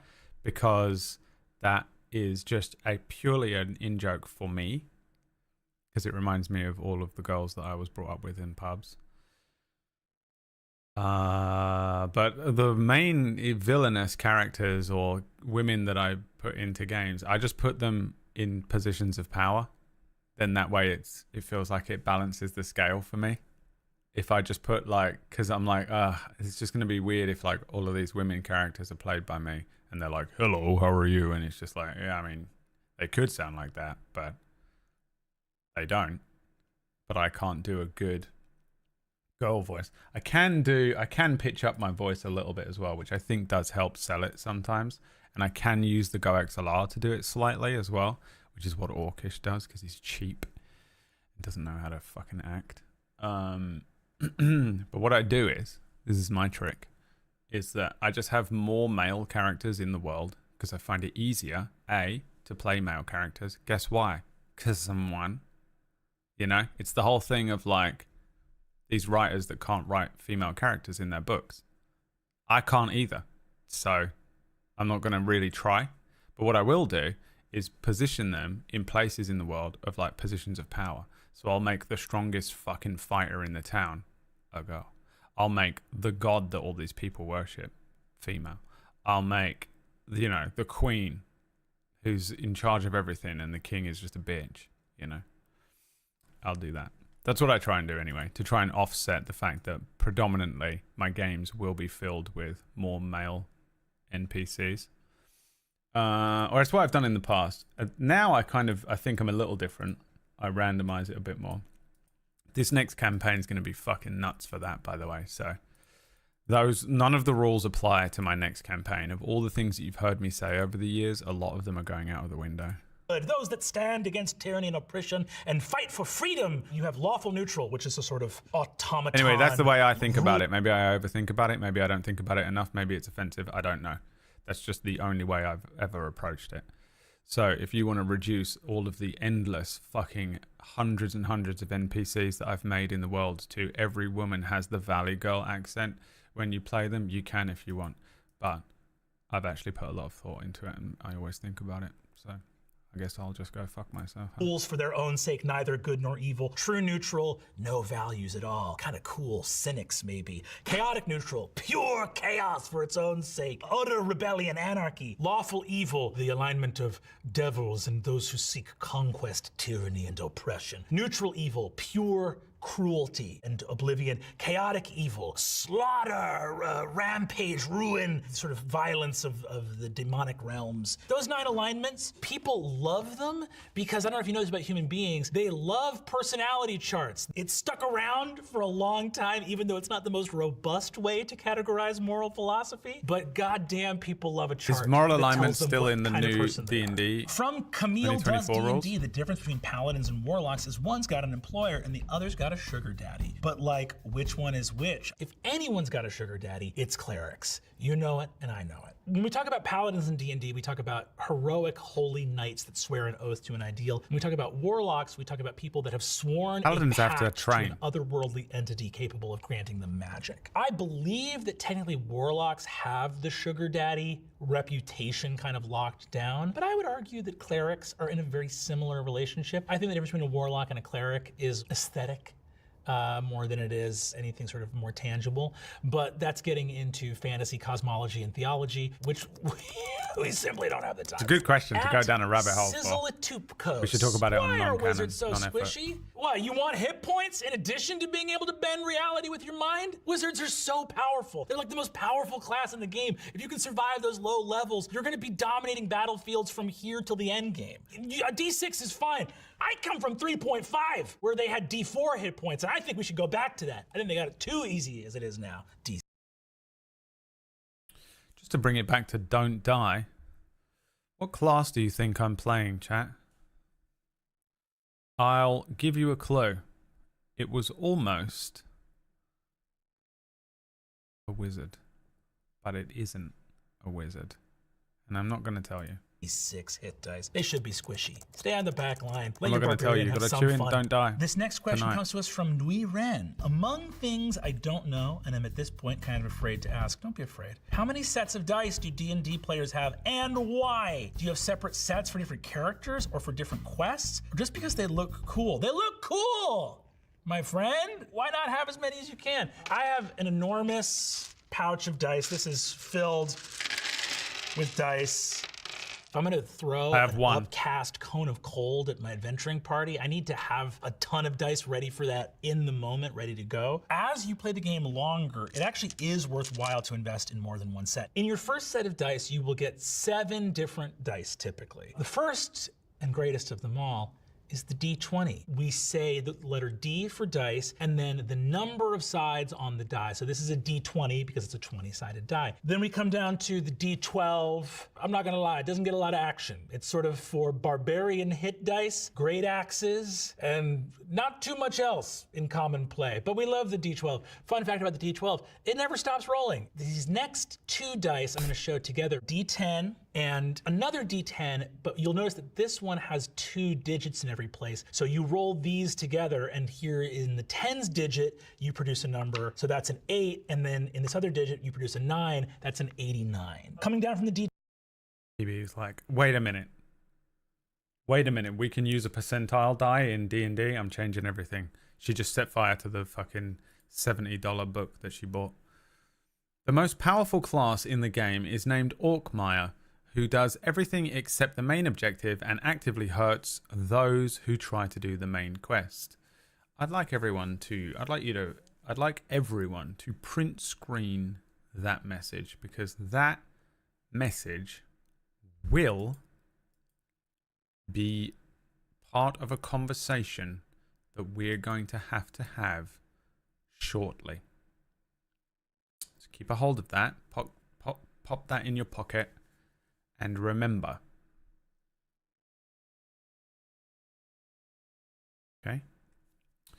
You're going to play an artificer. I'll tell you a class I will never, ever fucking play.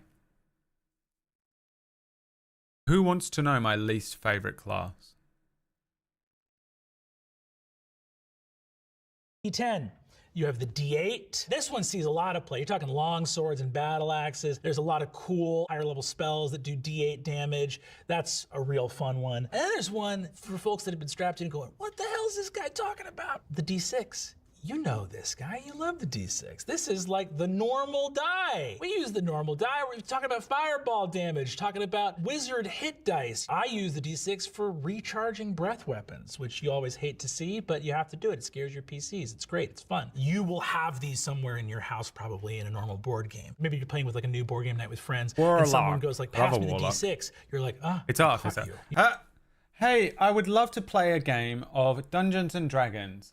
Wait, we get to do anything. We can cast spells, we can fly on brooms, we can fight dragons, there's goblins. That's cool. I'll play a fucking engineer.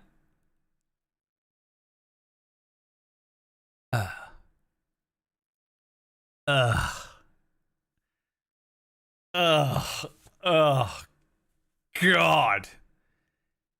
Get it off me.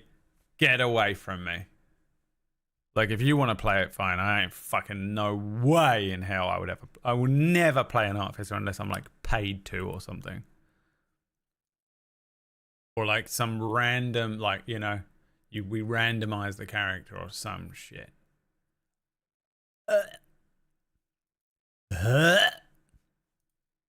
Never. Disgusting. Now, you might be thinking to yourself, Brad, you played a geological surveyist engineer genius in Table Stories' critically acclaimed PB's magnum opus. She'll never reach anywhere near that level of quality ever again. Tune in to Don't Die Tonight. Masterpiece, epic, gone. This might crash the PC. And I say to you this. That wasn't D&D. Well, it was for like one episode, but that wasn't normally mostly D&D.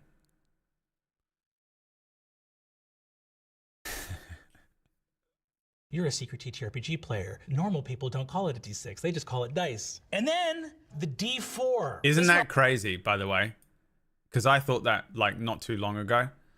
It might have been like Christmas. I think someone got like a dice and I went, oh, a D6. And got a filthy look from my brother-in-law. He didn't know what the fuck I was saying. Because people just called it dice. That's what you call it up until you start playing TTRPGs. And then you start playing TTRPGs and then you enter into a world, an alternate reality, where dice doesn't, it means all different types of dice and dies, but not, it doesn't mean a D6 anymore. But everyone still calls a D6 just dice. Because that's the only thing in their brain, because every board game only uses D6s. And it is fucking weird. You slip into a weird parallel reality once you start playing D&D. It fucked me up, and clearly no one gives a fucking shit. Hey, Brad! No one gives a shit about what you're saying. I was like fucked up by it. I was like, oh god, that's so weird. I live in an alternate reality. Everyone says things different. It fucking weirded me out. But no one gives a shit. Those moments where you're like, this was like a huge revelation for me, and everyone's like, okay. All right. You know that feeling? When you're like, oh, this crazy fucking this thing, it was like insane to me. And everyone around you is just like, all right. That happens to me once a stream every day. It's the best job ever. It always trips people up because it's got multiple numbers on each side because it lands with its point pointing up and you have to see which numeral is upright. The D4 is the bane of messy housekeepers everywhere because if you let dice fall on the floor and you're walking at night to get a glass of water, this bad boy's going right in your foot like a Lego. I have stepped on these so many times. And additionally, these are used for the smallest numbers possible. So like attacking with a dagger, like the damage of a small knife is a D4. Your D4 will always be the last dice on the table because they're hard to pick up. And so you're there looking foolish, grasping at your hands with these up-pointed dice. Oh, I wish the camera had a microphone. I mean, it does. I don't know how to activate it, though. But the dog is making sleeping dog noises. Frankly, annoying dice. I find the D4 annoying. I can say that. We have a long relationship. You're not going anywhere. Some of these dice are reliable, and their personalities are good, and the D4 is not on that list. Sorry to say. Question here from @memeslich. Should Dungeon Masters stop fudging dice rolls in Dungeons & Dragons? Fudging a die roll is something that a Dungeon Master can do with the aid of this handy little screen. It's called a Dungeon Master screen. You put that up at the table and all of a sudden, what am I up to back here? This screen enables you to do really fun stuff like this where you go, okay, the monster's gonna attack. Oh no. If you were to see that I rolled a 2 and still hit you, that might prompt you to be like, we need to run away from this battle right now. There's a lot of stuff that is reasonable to stay hidden behind a DM screen. A DM hides their stat blocks behind here. I usually make it this little homebrew index card with all the players' like game stats on it. But there is then a temptation for some DMs to fudge die rolls. Typically, this is done to spare the player characters from a terrible fate. You're attacking your PC, it's the last one standing, and they've got 10 hit points left, and you roll that monster attack roll. Oh, it's a nat 20, they're about to do double damage, this is about to be the end of the campaign. Maybe they didn't roll a nat 20, maybe you could say that they rolled something else. That temptation is there for DMs that suddenly get a soft heart for their PCs. @RideTheDirt. I am disgusted by people that fudge dice rolls consistently or a lot. I've only ever done it when I'm like, this combat is boring and I think it should just be over now. And I'm like, da da da da da da da da da, you win. Let's do something else now because I think everyone's falling asleep and it wasn't anywhere near as exciting as I was thinking it might be. I don't know. Let's just do something else. I also have done it. I mean, I'm sure I've done it here and there, just been like, I think that producer Brad might have to just step in here. I've done it to end a session, which is the same thing, where I'm just like, I think this combat is done and I'm not putting everyone through another half an hour of this. But the thing with D&D, and this isn't the case with a lot of TTRPGs, but it is with D&D, is that it's fucking hard to kill them. You can try. Have you ever saved someone from dying? I don't know. I don't think so. Not with fudged die rolls. If I really think someone is going to die, I start saying stuff that makes them start taking it seriously. You'll probably, if you go back, you'll probably be able to watch me. I mean, you've seen me GM combat 100,000 times, and I'm terrible at it, and I apologize now for how bad I am at running combat. I'm so sorry because it isn't good. But the what I do is we're laughing at the beginning, and I'm like, haha, 3 goblins are attacking you, and then I start going, ha ha ha ha ha, and then I'm like, okay, so. Actually, this goblin is, this one's behind you, and he's gonna try and hit you with this sword, and that is a natural 20. So that is gonna do a lot of damage. But can I get someone? Can you roll me a perception check? Yeah, behind that goblin, you notice that the ground starts cracking open.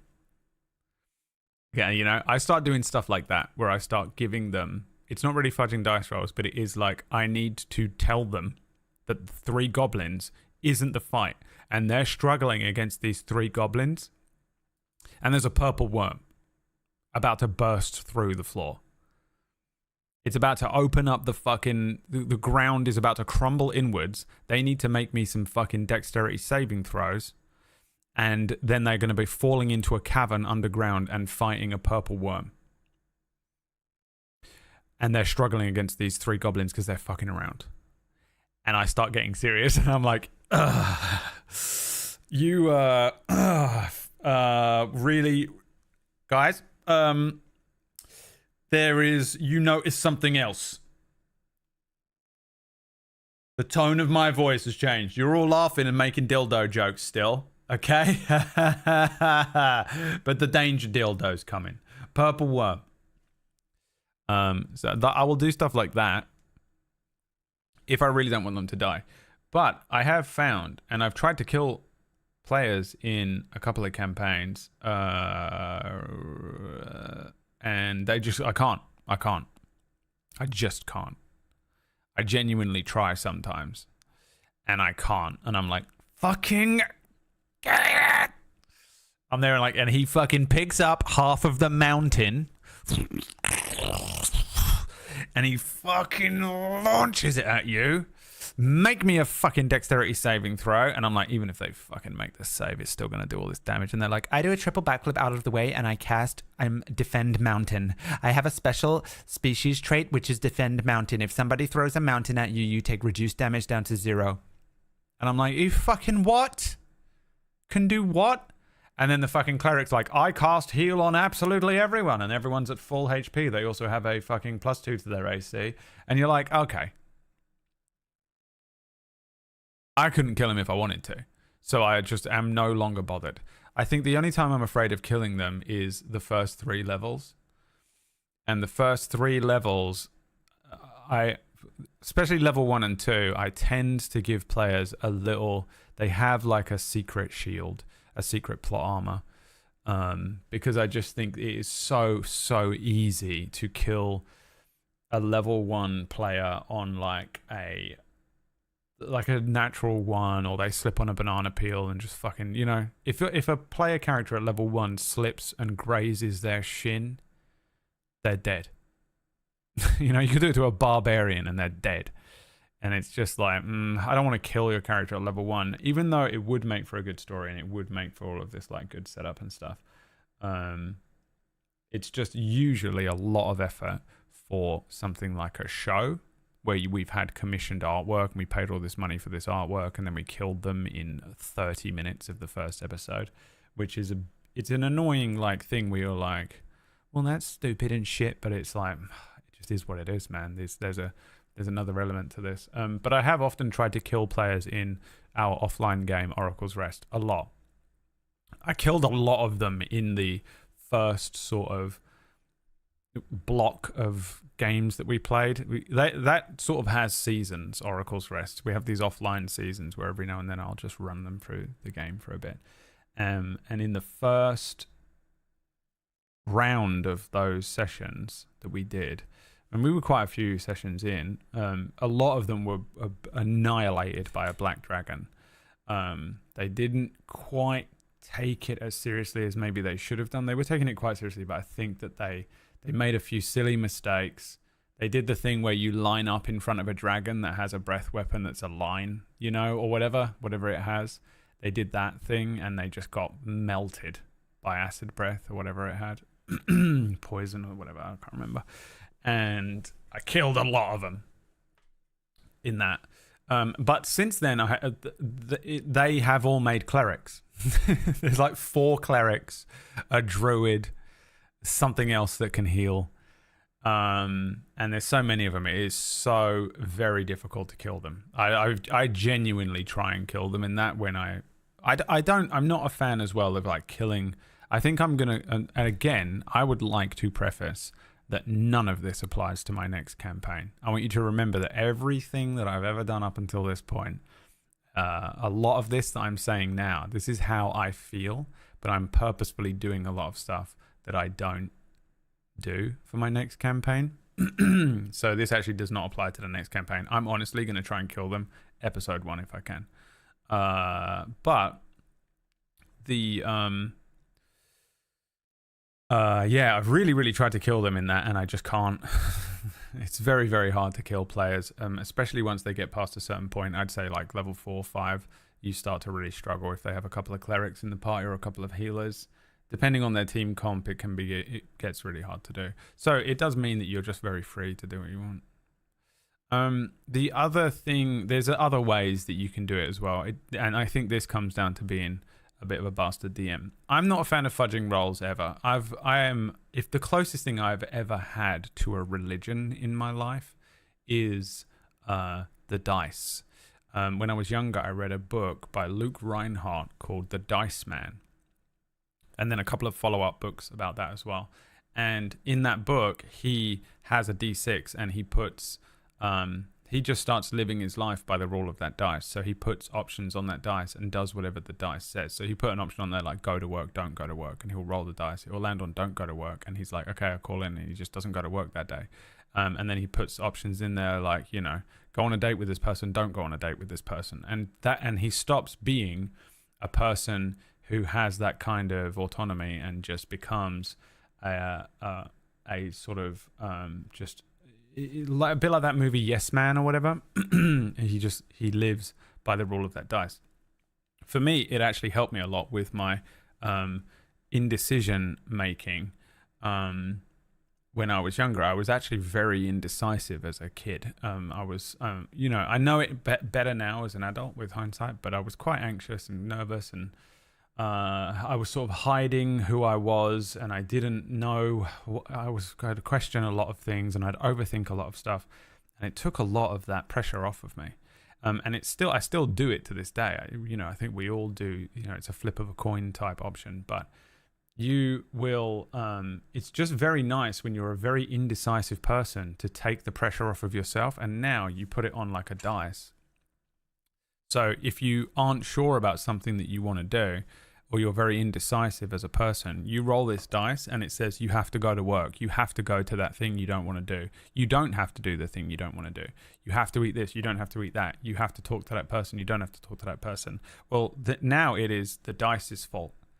If it's something that you don't want to do, if it's something that you do want to do, you know, it takes the pressure off of you having to make that choice, and it puts it on this random fucking object. Even though you put the options on there, it alleviates a lot of that pressure.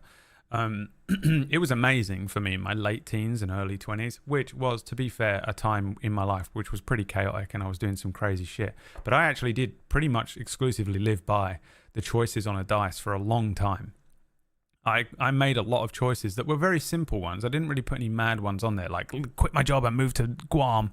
You know, it was like, you know, it wasn't like I was there like go to work today or become a Somali pirate. But I was making a lot of smaller decisions on it, and I found it very useful. So for me, fudging dice is almost like heretical. It's as close to a religion as I've ever found in my life. And I would never go against the dice. If I think I might... The thing that I said the other day, and this isn't my thing, I read it somewhere or saw it on TikTok or something, which was like, if you're not sure about something, flip a coin. And while it's in the air, you'll know which side you want it to land on deep down. And that will give you the answer that you seek, which is another great way of doing it. But for me, I will go, I don't know if I want to do this and I don't know if I want to do that. I'll go, I'll put it to a dice roll. And in that moment, I already know. I go, I don't want to run the risk that it lands on, you know, a 3.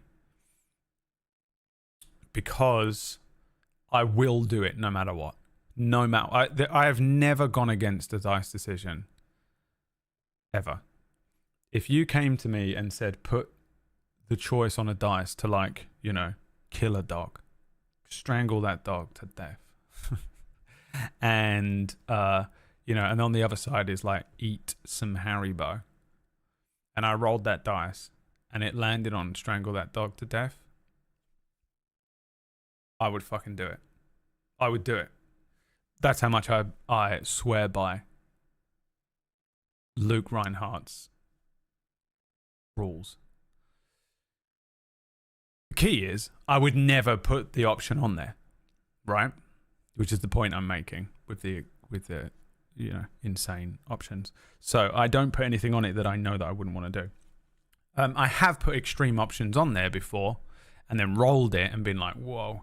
But nothing like, you know, crazy like that. So for me, I would never, I don't know, it is just one of those things. It's a thing that I wired into myself, and it's a thing that I'm respectful of outside of the game. Because as stupid as that book is, and as dumb and crazy as the options are to, like, you know, some people would be listening to what I'm saying now and be like, that's just fucking insane. Just make a choice, grow up, you know what I mean? When I was younger, And as a young man, and in the life that I've lived, and the way that I was, and the way that I felt mentally, that actually was genuinely one of the most psychologically helpful things for me. I would get very crippled by choice making. I don't know if anyone has the same thing. Like decision making was very difficult for me. I'm very good at it now. I'm actually amazing at like snap decision making now. I very rarely need to worry about something like a dice or whatever. But I was very like nervous about it, and it would give me a lot of anxiety, and it would freak me out. And so it unlocked, or I guess it made me feel a lot better, or it improved my ability in decision making. So I actually genuinely respect the dice because of that book. So then I started running D&D years later. Bear in mind, I wasn't playing D&D when I was a kid. Years and years later on, I discovered D&D. And so I've always sworn by the dice rolls and things like that. I'm sure, I mean, I would say there's probably been times when I've rolled dice and just been like, you know, like, okay, I'm just going to say that did like 8 damage instead of 7, just so that this thing can be dead so we can move on. I'm pretty sure I've done that a few times, just to, you know, just to move things along. But fully, like people that fudge the dice constantly are insane to me. What's the point in having the dice? Just don't even do it. Come up with a different rule set, play a different game. I've spoken to DMs that don't even calculate HP and stuff. I remember speaking to a DM once that said that he just decides when the fight is over in his head. The fight just goes on. He says that you do this much damage. He says that hits, you do 8 damage. That hits, you do this damage. But then he just goes, I think this thing's probably dead now. So he just chooses in his head when the fight is over. And I was like, that is nuts to me. Nuts. That's pure heresy. Pure, just it goes against everything I stand for. You know, that's just the way people are, though. People are free to do whatever they want. They can run games however they want. If that's how they enjoy doing it, that's good. But to me, personally, I would never, ever do it. So I never fudge rolls, really. I think I'm safe in saying that obviously here and there, I've moved the goalposts a little bit. But yeah, I'm a big fan of like what happens. I'm a big fan of it. I'm a big fan of, you know, even if it leads to a character death or a TPK or something, then that's how it went. I'm not a big fan of, and then this is the thing, that's my like core values, but as a producer of a professional tabletop channel with shows, there are some decisions that come in that I would say will sometimes, it's very rare. You might think I do this every week, but I will very rarely just be like, I think this combat is over. It's not really a fudge of the rolls. I just go, yeah, you win, you know. Like I just fucking go, yeah, you guys are done.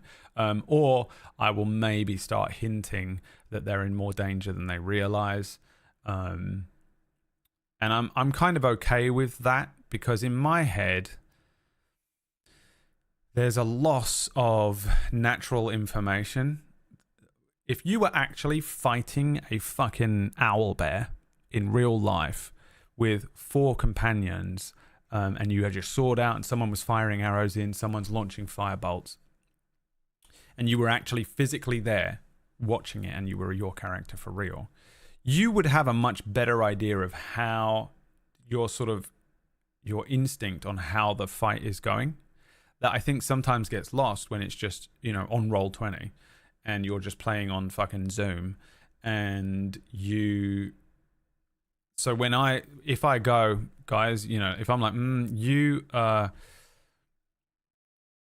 you know, this thing is, you know, this thing looks more dangerous, or, you know, I'll say something, it won't ever be as on the nose as this, but I'll be like, you know, this is not going as well as you think. This is actually starting to become a bit of a problem. This person looks more injured than they should be. This thing is not backing down. You have done damage to it, but it is not struggling. It doesn't appear to be as injured as I think you think it is, you know? And in my head, I'm okay with that information.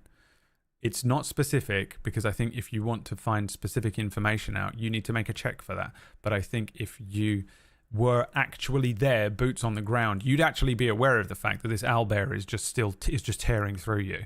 But you might not be aware of it at the table because it's just a token and you can't see its HP bar. But I can. and I also know this next thing is coming, and I'm the DM, and I know this other stuff is coming up. And a lot of the time, I don't care. If in the example of the purple worm, you think you're fighting 3 goblins, but actually the combat is about to ramp up because there's a second phase where this purple worm is about to break through the ground, and you have to fight a much more difficult foe. I'm less bothered about that because that you need some sort of divination or foresight for. If you're about to lose, if you're a fucking level 6 party, we're on episode 34. We're gearing up for the final arc. Everyone's invested. People have been watching it as a show and are invested in the story arcs, the characters and stuff. And by pure fluke, pure chance, you are about to TPK this fucking entire party, this entire show, and end the show on a fight against 3 goblins that somehow just all rolled natural 20s, and all your party has done is rolled natural 1s. I'm probably not going to just let you die. I, at that point, will start getting creative. It's not fudging rolls, but I'll probably just have it be that when you are all KO'd, you aren't dead. And then the next week you wake up and you're in a goblin cave and you've got to escape. And you're injured and you've lost all of your stuff. Because I just don't think I could happily end a full-blown campaign on the chance of 3 goblins. However, if it weren't a show, I think I would happily do it. There's an element to it where I'm responsible for a show and people that are viewers and having a good paced story arc and stuff, where if this was Oracle's Rest and the fucking 18 players lose to 3 goblins, I'd have those 3 goblins slit every one of their throats one by one and end it. And you might be thinking in your head like, oh, but that would make such an epic ending and it would be like crazy and everyone would be talking about that show forever. And it's true, but when you've run these shows as long as I have, we all get complaints about the way that we end these shows sometimes. You can be fucking so happy with these shows. The way I ended Dying Order had an element of ambiguity to it, and I got fucking people being like, this was fucking bullshit, fuck you, you know? And it's like, if that's how you felt about something that I was really happy about the ending with, fuck, man, if I kill these fucking players and it just fucking ends to goblins, God. So I'm generally just like, I can't help it. You feel it out in the moment, but that's the only time I think on the shows that I start to, maybe step in with some stuff that goes against my natural instinct to want to go with whatever is happening and be completely neutral and be like, guys, you roll bad and the goblins roll well. You're all about to die to 3 fucking goblins. It's just how it's worked out. This is what the end looks like for you all. It's unbelievable. You've just come off of a fight from a fucking red dragon and had a long rest, and you just took down an ancient red dragon, and you're about to die to 3 fucking goblins. The part of me that is true to just telling and staying as neutral as possible, the best story I can, wants to do that. But there's 2 other parts of me. There's the part of me that's a producer of a TV show, basically, that is like episodal and has these arcs and has pacing, and we want to have a fully wrapped show. I know all of you are like, well, Mr. Light, it's not my fault, shut up. And there's another part of me that I think in those moments I will do my own insight check around the table. I will go, how do they all feel? I look at all of their faces, I feel how they are speaking, and I go, if I kill them with these goblins, these people will never talk to me again. They will not want to, but they will begrudge me for it. They will genuinely hate me on a personal level, and is it worth ruining my relationship with these people? And you might be thinking to yourself, no one would ever do that. I have killed characters on stream before and then had players just not speak to me for like 24 hours before they had to calm down and come back and be like, okay, it's all good. I was like just attached to that character, blah, blah, and it is fucking rough, man. That is one of the hardest things to do, is to just walk into someone's room and be like, I'm sorry, little one. and then just smash their toys, kick their fucking sandcastle over that they love. And it's just a really weird, it's like Bleed. It's like RP Bleed. It's very difficult to navigate. It's very difficult for me as well. I know you might think like I'm evil and I'm in here roasting everyone all the time, but I'm actually very sensitive to that kind of thing. I think it's why I'm the good guy GM and Whack is like the GM of Doom, and why I'm like, you know, so much more easygoing as a DM, because I'm actually very sensitive to that. I actually hate it when people who I care about dislike me. If you're a stranger and you dislike me, I do not give a fuck. If you're someone that I care about on any level, in any small way, if your opinion of me, if you're someone who I have an opinion of that is positive and you have an opinion of me that is negative, I will be aware of it and it will upset me. So it's very difficult to do. It's very difficult to do, to just fucking kill a player character when you have that in your heart. So I do sometimes get affected by that as well, where I look around the table, or I look around, you know, I'm not looking around a table, but I'm looking at my players, I'm hearing what they're saying, and I'm hearing the tone of voice. I'm noticing they're all slowing down, they're all starting to feel a bit, they're starting to get annoyed with me. You'll see players, they'll be like, yeah, but the thing is, I didn't actually do that. 3 turns ago, I said that I was, and you'd be like, well, yeah, but 3 turns ago was fucking 3 turns ago, and I always had this rule that whatever happens, happens, and we moved on from it. You didn't remind me of it. I didn't remind you of this. We forgot about the poison. We forgot about that thing. It is what it is. We've moved on. And you need to make me a fucking death save. And, you know, and they start doing that. And I'm like, oh, they start getting angry with you. It's not in character. It's them, your friend, a person you care about, a peer or someone is getting angry with you. And you have to just go, I'm okay with this and carry on with my life, you know? When in fact, you're like trying not to have a reaction. They're having a reaction. It's real. There's bleed. There's, you know. It sucks. It sucks. And so you can look back on it. You can look back on it months later. You can think, we can all sit here and like workshop and plan and think and come up with these theory craft these different scenarios, and you might be like, oh, but it would be so cool, it would be so epic, but you forget sometimes what it's like in the fucking moment when you're slaughtering your friends' characters. And you're just like, I'm a Tarrasque right now. You know, I'm a Tarrasque. I don't care about any of these. You're just trying to be a DM. You're like, I bite your head off. I bite your character's fucking legs off. I'm a Tarrasque. I've trodden on your fucking character's legs. You now do not have a dex score. You know, like that's what's happening. But then there's the next layer where your friend who you love and loves you hates you now. And it might only be for an hour, but you got to sit in it and everyone's watching you. And there's an audience. There's just everyone out there watching on their TVs, and it's their favorite episode. Everyone's the most engaged you've ever seen anyone engaged on one of your shows. They're loving it. But for you, you're like borderline having a panic attack because your friend is about to cry and it's your fault. It's fucking crazy. So yeah, sometimes I go, yeah, you guys maybe fucking knuckle down. Sometimes I'm like, maybe just burst this thing down with some fucking fireballs. Sometimes I'm like, yeah, the combat's over. Sometimes I'm like, actually, you don't all die. You all wake up. You were knocked out by a poison dart, you know? And then Maya goes, actually, I actually have saving throws against being poisoned. And I go, shut the fuck up. Shut the fuck up right now. You were knocked out by a poison dart. It was some sort of fucking... I did time that on purpose, by the way, and it was cool, right? It was some sort of fucking cinematic transition between scenes. Shut the fuck up. Because if I go with the rules right now, all of you are fucking dead. My God. By the way, that happens quite a lot.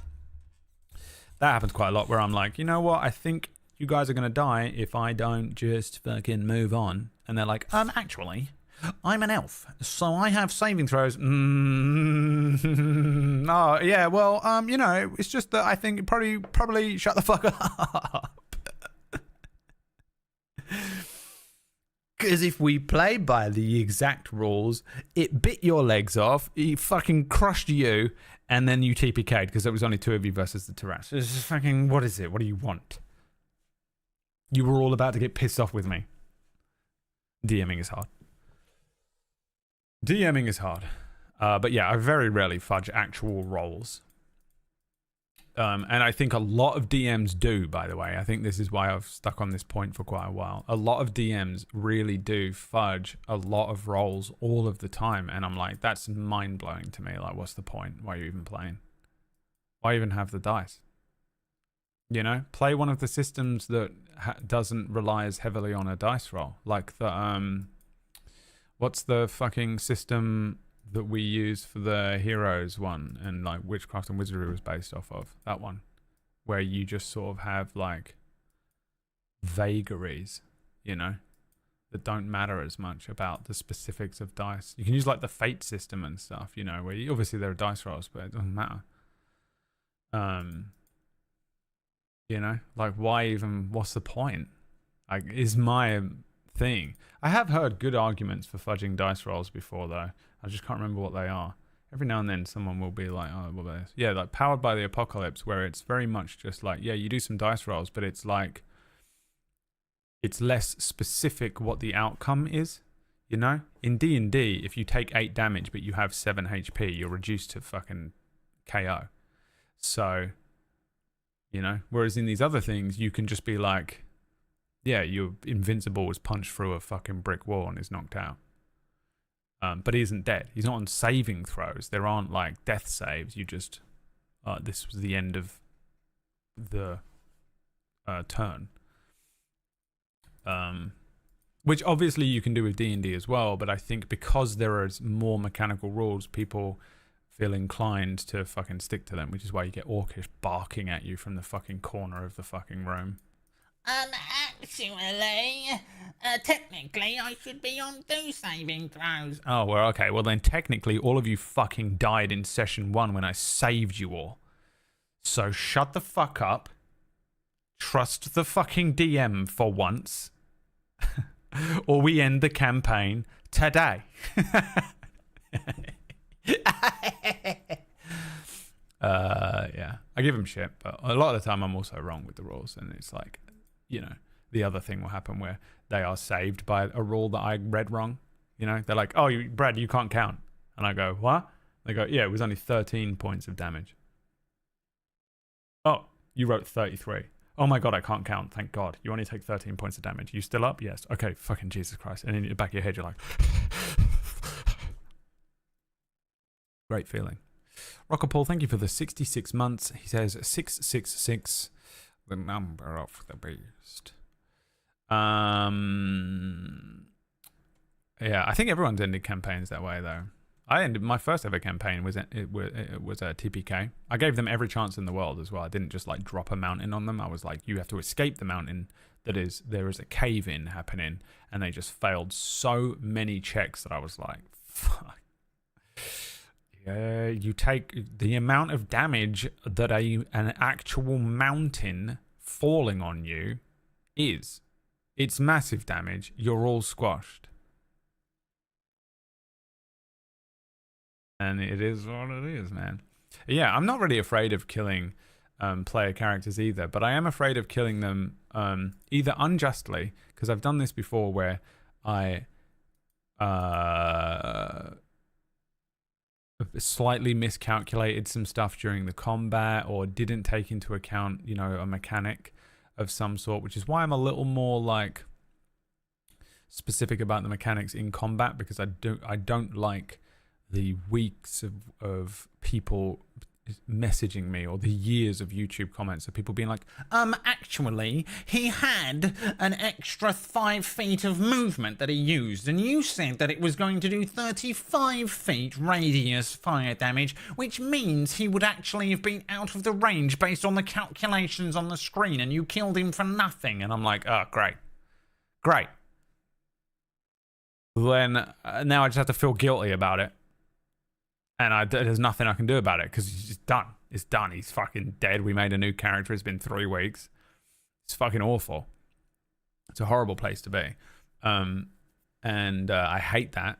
So I'm like always really like, you know, are we sure that this is, which is why you'll notice that usually a lot of the time in my campaigns, when they do things start looking ropey for characters, I do actually take my time and I'm like, are you sure this is what you can move? Is this actually what this does? I will double check my calculations and stuff. I will double check what it says on my monster thing. A lot of the time I just read it and it's like, yeah, monster jumps. And I'm like, okay, monster can jump, and I just make it jump. And sometimes I'm like, monster can jump specifically 15 feet vertical. And it can only do 10 feet in a horizontal line. Okay, so it actually can't do 15 feet. And that's when I start getting like specific, because I'm like, this thing can kill them at this point, and it will be a thing that will come back at the end when Maya is sat there going, You motherfucker! You fucking didn't even read it. It can't even jump 15 feet. Because he's read the fucking monster after the episode. And it's a bad place to be, because you have, you know, unjustly killed that character, and it's too late. That's rough. So I'm not afraid of killing characters. I just want it to not be because of some sort of like misreading of a mechanical rule on my part, which is very common because I play very fast and loose with the rules, much to a lot of people's chagrin. And I also just think sometimes it's not worth killing a character in a fucking shit way. It just isn't. No one wants their character to die in a shit way. No one wants, you know, some people would be okay with it. I would. But most people don't play the game like me. I'd be fine with a goblin slitting my neck at level 16. I die to 1 level fucking CR half goblin or whatever they are. But most people wouldn't like that. And also, I think it's just really boring. Imagine you're watching a TV show, you're 3 seasons deep, and your fucking main character, who's like unbelievably cool, just dies to something shit. Just falls over. Just rolls an ankle. And dies. You'd be like, what the fuck? Everyone would be in an uproar. And it's just not worth it. And I think in those situations, the best thing you can do is either get creative and just be like, well, instead of them all dying, I'm just going to say... and this can be hard to do because they get reduced to 0 hit points, and you just have to be like, you're not dead, you're not dead. And you take a lot of the tension out of the scene by being like, you're not dead, which is why you might... I've done this before where I will message the player and just be like, you're not dead. Because they will be freaking out and panicking. And I'm like, look, breathe. You're actually not dead. I'll reveal why in a minute. Just sit back, shut up. And then you reveal that, in fact, you know, the final hit from each of those goblins, there was a poison on their blades that put you all to sleep, and you've all been carried into a little cell. And we sort of did it in Cura, actually. There was an element to Cura where they thought they were all dead, and, you know, they kind of were. And I was like, actually, there is a sort of an alternate creative option that is happening here. That, you know, if you feel like you want to punish them for dying, I think you're justified as a GM. You could nerf something about them. You could give them some sort of grievous wound that maybe affects them mechanically in some way, reduces a stat, or, you know, every time they lose an eye, so maybe when they make perception checks, they make them a disadvantage, something like that. You could do stuff like that if you wanted to, which I think is a creative and fun way to say, yeah, you almost died. So now take this, don't get pissed off with it, because it's better than being dead, but run with it. Take this, use it in the RP. You know, create something interesting out of the fact that you now fucking are missing an eye, or you fucking lost a hand or something. Or, you know, you just reveal that actually, it was a fucking, you know, you've all been captured by the goblins, instead of being really sort of unceremoniously killed by them. I think that's the better way to approach it, because it's really... It can be really... It will ruin the entire campaign sometimes. And for me, I'm a much bigger fan of coming up with some sort of creative alternative, instead of just killing them all. Depending on the campaign. Some campaigns, I think, you know, it doesn't matter. And some players, it doesn't matter. But for me, most of the time, in these campaigns, And the annoying thing is they either usually they come into very dangerous places right at the beginning, like levels 1 to 3. They're very squishy, so they might just die to a random wolf. Or near the end of the campaign, but not near enough the end, so that you would just be robbed of basically the final boss fight. And you're just fighting high-level stuff that you as a DM are less experienced with, which is where I find I am a lot of the time. And they're like fighting. I'm like, yeah, you can fight 3 banshees, and then the banshees just start annihilating them, and you're like, oh, fuck. And you're like, I can't kill them now. They're outside the fucking... they're outside Strahd's castle. And you don't get to fight Strahd because I killed you just outside the castle to a random encounter. It's just like, I don't know. I'm not a fan of doing that. So you have to get creative. I don't know if any of this makes sense. There are definitely ways that you could do it, but I'm just sort of talking about how I approach this stuff personally. I would like to be more deadly. And I think some of the problem is me as well.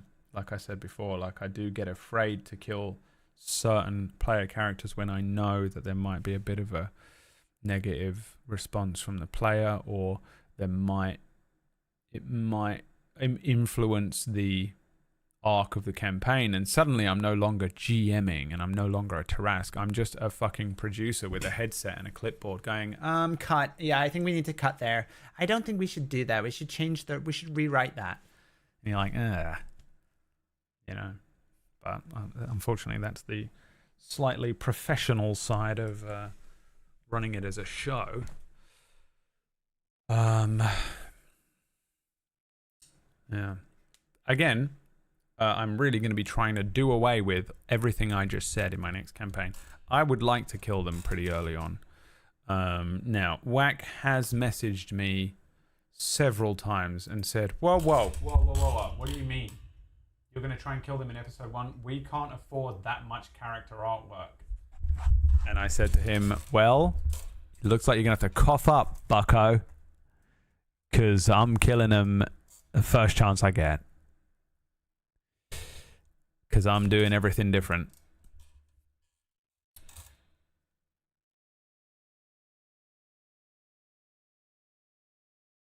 Also, just some we were leftist. watching a video, right? Hell yeah. What is a golden rule you try to follow for hashtag D&D or other hashtag TTRPG for folks at home? That's tabletop role-playing game. The golden rule I try to follow is you're playing with your fellow players, first and foremost. If you follow every rule and stay completely in line with the module, the books are never going to say thank you. You're playing with other human beings at the Maya table. would. Stay tapped in to what their experience is. Are they having fun? Are you all telling a story together? That is the measure of a great tabletop game. At PHX Mall asks, what's your favorite character race and class combo for D&D? I tend to come back to Paladin and Wizard. I love a Paladin's oath, striving for honor and justice. We did a photo shoot a while back with wonderful Andrew Max Levy as a Paladin. Who doesn't love a knight in shining armor? It's a classic hero archetype. And you get to smite. Who doesn't love to smite? Give me those D8s. And I also like wizards because they're very magical, but they weren't born that way. They had to work very hard to get magical, and I identify with that. But for the person asking this question of, is there a certain advantage? Typically, there are certain things that dovetail. Like if you're gonna play a barbarian, which is a strength-based class, there are gonna be certain ancestries that give you a bonus to strength in some editions of the game. There's also some fun stuff about playing a character that's a little bit more well-rounded. Every so often it can be cool, even if you're playing a strength-based character, to go, oh, and because of this part of my background, I have a weird little cantrip or a magic spell I can do. Even though it might not be optimal, that weird little That's what I did with Ty in Spellwind, and everyone is like, Ty was so min-maxed, and I'm like, oh, but he wasn't. It's just that's how disgusting a fighter rogue is. He was a fighter rogue with the fucking swashbuckler thing going on and the magic initiate. What's it? Feet. It's disgusting. That's just crap. I couldn't even use the spell that I got from the magic initiate feat for like most of the campaign. and yet it was still so strong. But he wasn't min-maxed. Power that doesn't exactly fit into your build may be the thing that saves you and your friends from a total party kill.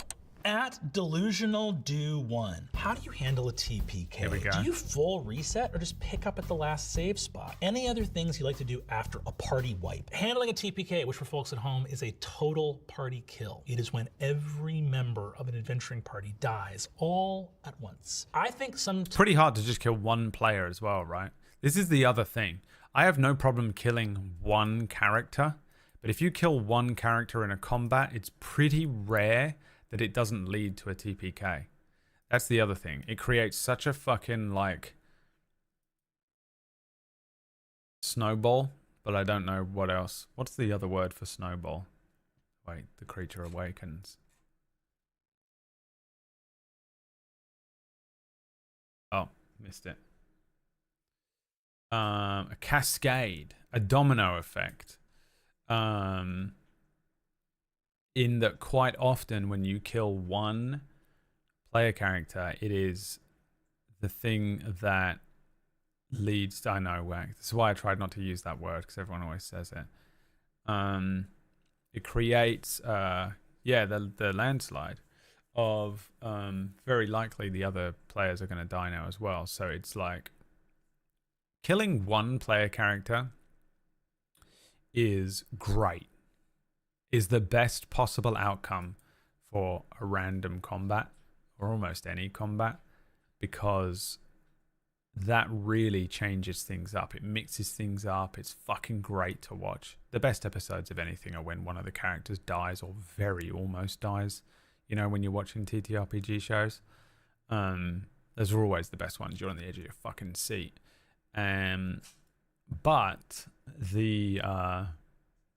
But TPK is the end of the campaign and the end of the show a lot of the time. So it's like, oof. It's a rough line to walk. But I would, if I could, I would only ever kill one player. I would love to just, this one fucking dies. I'm gonna do it in my next campaign. There's just gonna be a point where whatever they're fighting kills one of them and then just turns around and leaves, and you'll know that deep down it's me. But actually, you know, the thing is like, me done. Just leaves them with this one thing. The Sin River fighting pits. Yeah, I mean, I've done it a few times. It happened in Storm King's Thunder. I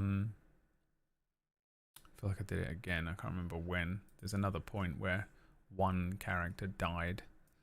The others got to carry on. But still, it's just the you have to be right at the end of a fight. If it happens pretty early on, you are down a player, and it really fucks you up in D&D to be down a player if you have a balanced fight. Sometimes the best way to handle a TPK is before it happens. If you're heading towards a battle that is absolutely punishing and stands a chance of really wiping out everybody in the party, say it. Say it above the table and say it in game. Have a moment where you check in with your players and go, hey, no shame in running. This has a chance of killing everybody in the party. Take your time. You approach the dungeon. Drums beat in the dark. Fires flicker from torchlight.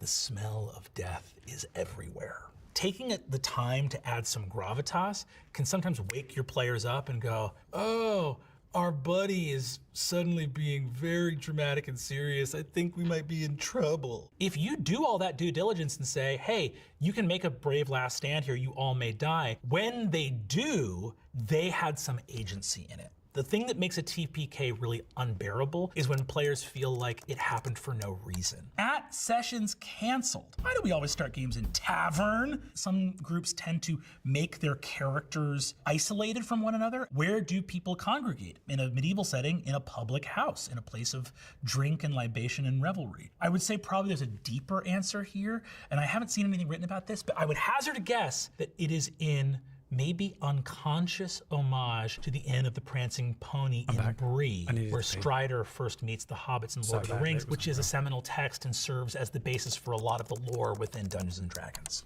This next question comes to us from @RottenWork. Does anyone have any tips for a first-time DM? I'm having my first session 0 for a campaign tomorrow, and I am nervous. I did it in Darkfire as well. LOL. First of all, laughter will help, so I'm glad that you're lolling. Second of all, you're doing a session 0?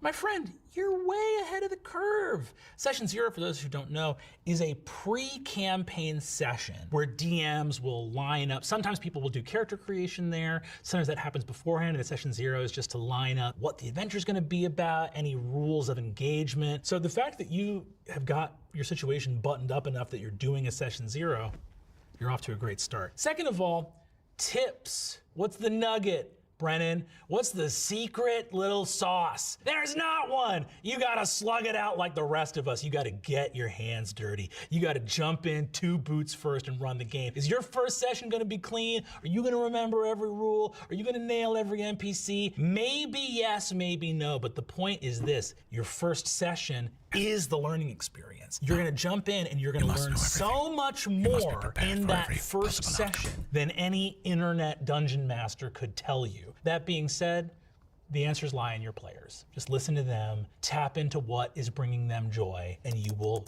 do wonders, my friend. Rooting for you. This one's from @Gary. Gary! We knew he was gonna be in there. We knew he was gonna be in there. Imagine it comes up and just says, "My dungeon master cancelled on me again for the Tuesday game. What do I fucking do?" 268-174-38. God, it is 26 Gary. million and some odd Garys before this one. What in the world is a critical roll? Don't you mean a nat 20? You're thinking of a critical hit. A nat 20 is the highest possible roll on a 20-sided die. When you get that nat 20 roll, on an attack roll, it's an automatic hit and it deals double damage. Thrilling. Most DMs, and I would say the fun ones, not to put myself on one side of a fence, will homebrew that a nat 20 is also an automatic success on a skill check. Now, this does certain things to game balance. The game rules That's how you know if you're does fun not or say that a fucking nat 1 is an boring. automatic failure or a nat 20 is an automatic success. But I am part of a camp agree. of Dungeon Masters that I'm in that believe if the possibility for success or failure does not exist on a given roll, why are you asking for it in the first place? Just say it's impossible. If you're gonna ask someone to roll a die and they roll a nat 20 and they still don't succeed, it doesn't feel very good. And we're here to feel good, so. This next question is from Andy Doodle 56. Question for #Dungeon Masters. If D&D is improv, in parentheses, yes and, with dice, what do you do when the dice really don't want to tell the same story that you do? There's a great expression, which is that the dice tell the story. You're taking a D20, you're rolling it. It's the most climactic roll of the campaign. I attack and get an 11. I needed a 19 or higher. I missed my opportunity. Perhaps I will be struck down the mountainside here. Your job as a dungeon master is to immediately start to think about what the story beat is that accompanies failure. Failure is not anathema to storytelling. Failure is a key and critical component of storytelling. Downbeats, moments of ruin and wrath, these are what drive heroes on to greater and greater ends. The reason we play with these dice is so that we can surrender control. Maybe this isn't the big heroic victory you thought it was. Maybe this is actually a setback. Wild This Magic was Surge. that was, as much as it probably sounds like I don't do that with everything I just said about maybe fudging some scenes to fit an overarching narrative for a table story show. The way I learned how to not be a fucking control freak through just failure, through rolling so badly as a DM, through planning one thing and the players fuck it up. I am so much more of a healthier human being psychologically, and I would imagine probably just within my personality as a whole. As awful as my personality is, I understand. I was worse. I was so much more controlling and so much more like overbearingly annoyed when things wouldn't go the way I expected, planned, or hoped. Now I fucking don't give a shit, and it has extended to my real life so much. Obviously, we all want things to go the way we want them to go, and you know, you might be you're doing your fucking final exam for a fucking doctorate, and it goes wrong, and you know, you don't get to be like, well, at least I learned how to be out of control. But yeah, just generally speaking, the level of control freak that I used to be, was obliterated by running D&D for probably only about 6 months, and over the last few years, don't care. Saying yes and to the dice, accepting when stuff that you've planned has gone wrong and isn't happening, or you know, just isn't going the way you wanted it to, and then just having to, and this is when you have to flex a creative part of your brain. If you're the type of DM that I am, the thing that you get out of DMing isn't the storytelling or the control. It isn't like being the character of the world and stuff. You can take some stuff from that, but for me, it's literally creative workout. If I don't do creative stuff, I get depressed. I get fucking sad. I feel like life just color drains out of the fucking world, and I just start to get really fucking like ugh and sluggish with purposeless existence. If I'm DMing something, sometimes this will happen to me in between shows because I'm not running something and I don't get to flex this creative muscle. But this is my workout creatively, weekly. I will run a show, I will play a game, I will do something, and I will fucking, and I'm there, and you're just fucking working out your creative brain. And I am exhausted at the end of it. But that fucking just sickness of not using my creative brain doesn't set in. And this is where that comes in. This is where that, if you're just following the rules and reading a module, you're not using as much of your creative side. It doesn't, I'm not saying that's not the way to DM. It's just, this is why I like to do it. It's one of the things I massively get out of it on a personal level, is that when something's going wrong and I'm looking at my notes and I'm like, I've not prepared for this in any way whatsoever, I'm now fucking pulling shit out of my ass. And then you fall down the mountain because he's kicked you off of it. Make me a saving throw. And you failed that as well. You go tumbling off the edge of the cliff. There's a horrible drop into the water. And then you're like, what do you mean there's water? There's a river. There's a river. It's fucking sending you out to sea. Roll me a fucking con save. And you're like having to make up some shit. And it has to match the energy of the fact that they were just in the boss battle against the fucking, you know, Captain Skull. Captain Skull's fucking kick you off the mountain, you land in the water, you know, and now you're like, oh shit, fucking, you make your con save, you're not drowning, something fucking tugs at your leg, what do? I try and swim away, maybe an athletics check, you fail, you're dragged upwards, weirdly enough, you feel yourself pulled upwards, you are caught in a net, you've been caught by a fisherman in a fishing net, and you're dragged onto the side of a ship, a bunch of orcs are looking down at you. In fishing gear, little fucking ripped up beanies and fucking checkered coats. One of them with a big cigar in his mouth says something in Orcish down to you. What do? You know what I mean? Now you have this whole arc of this story where your character has been pulled out of the fucking sea by a bunch of orc fishermen because you were dragged out into the ocean, into the swell. The rest of the party were fucking fighting the fucking guy. I'll be honest with you, I'm actually more interested in what the fuck is going on with this fishing boat than I am about the fight on the mountain now. You know? And I just made this up off the top of my head. And that is DMing, dude. That shit will teach you how to be less of a fucking control freak in your life. You'll realize, you'll DM for 6 months after being a control freak type, and you're no longer a jealous boyfriend. You know? Your wife's like, I'm going out wearing this. And you're like, cool, you look great. I hope you have a fucking great time. You know? You're not like, oh, I'm going out of my cage and I've been feeling just fine. You're not, you know? You're not a control freak. You're not like, well, I have to go here at this time of the day. You know? You're just like, yeah, it's all good, man. Fishing boat with orcs on. Great. It was really, really useful for me to learn as a slightly younger man. Probably a lesson I should have learned earlier in life, but you know. What's your favorite D&D 5e spell? And it's a creative work. Is it Shield? I love Shield.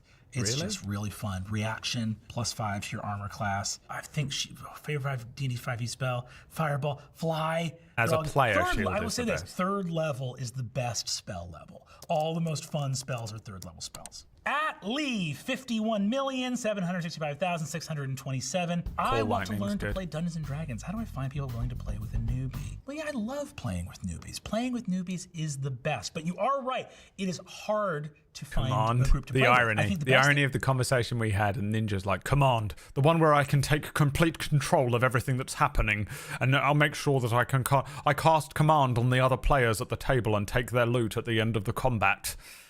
To do, honestly, you fucking piece of shit. What, did you not listen to a word I said? Get the fuck out of here, Ninja. If you have people you're close with, you have a group of friends, all learn the game together. It doesn't matter. I don't know if I haven't read the new command rules. It feels arcane or I've only read the new actual DMing rules. I don't know the spells yet. You love. If the crew around you, if you're in fact, the only thing I've looked at is character creation changes, which I love, by the way. I saw a couple of people saying that they ain't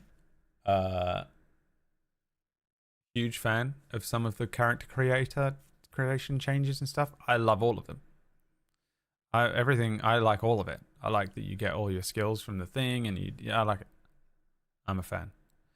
The changes to the rules as a DM and like the combat rules and stuff, there's only a few, but they all seem fine to me.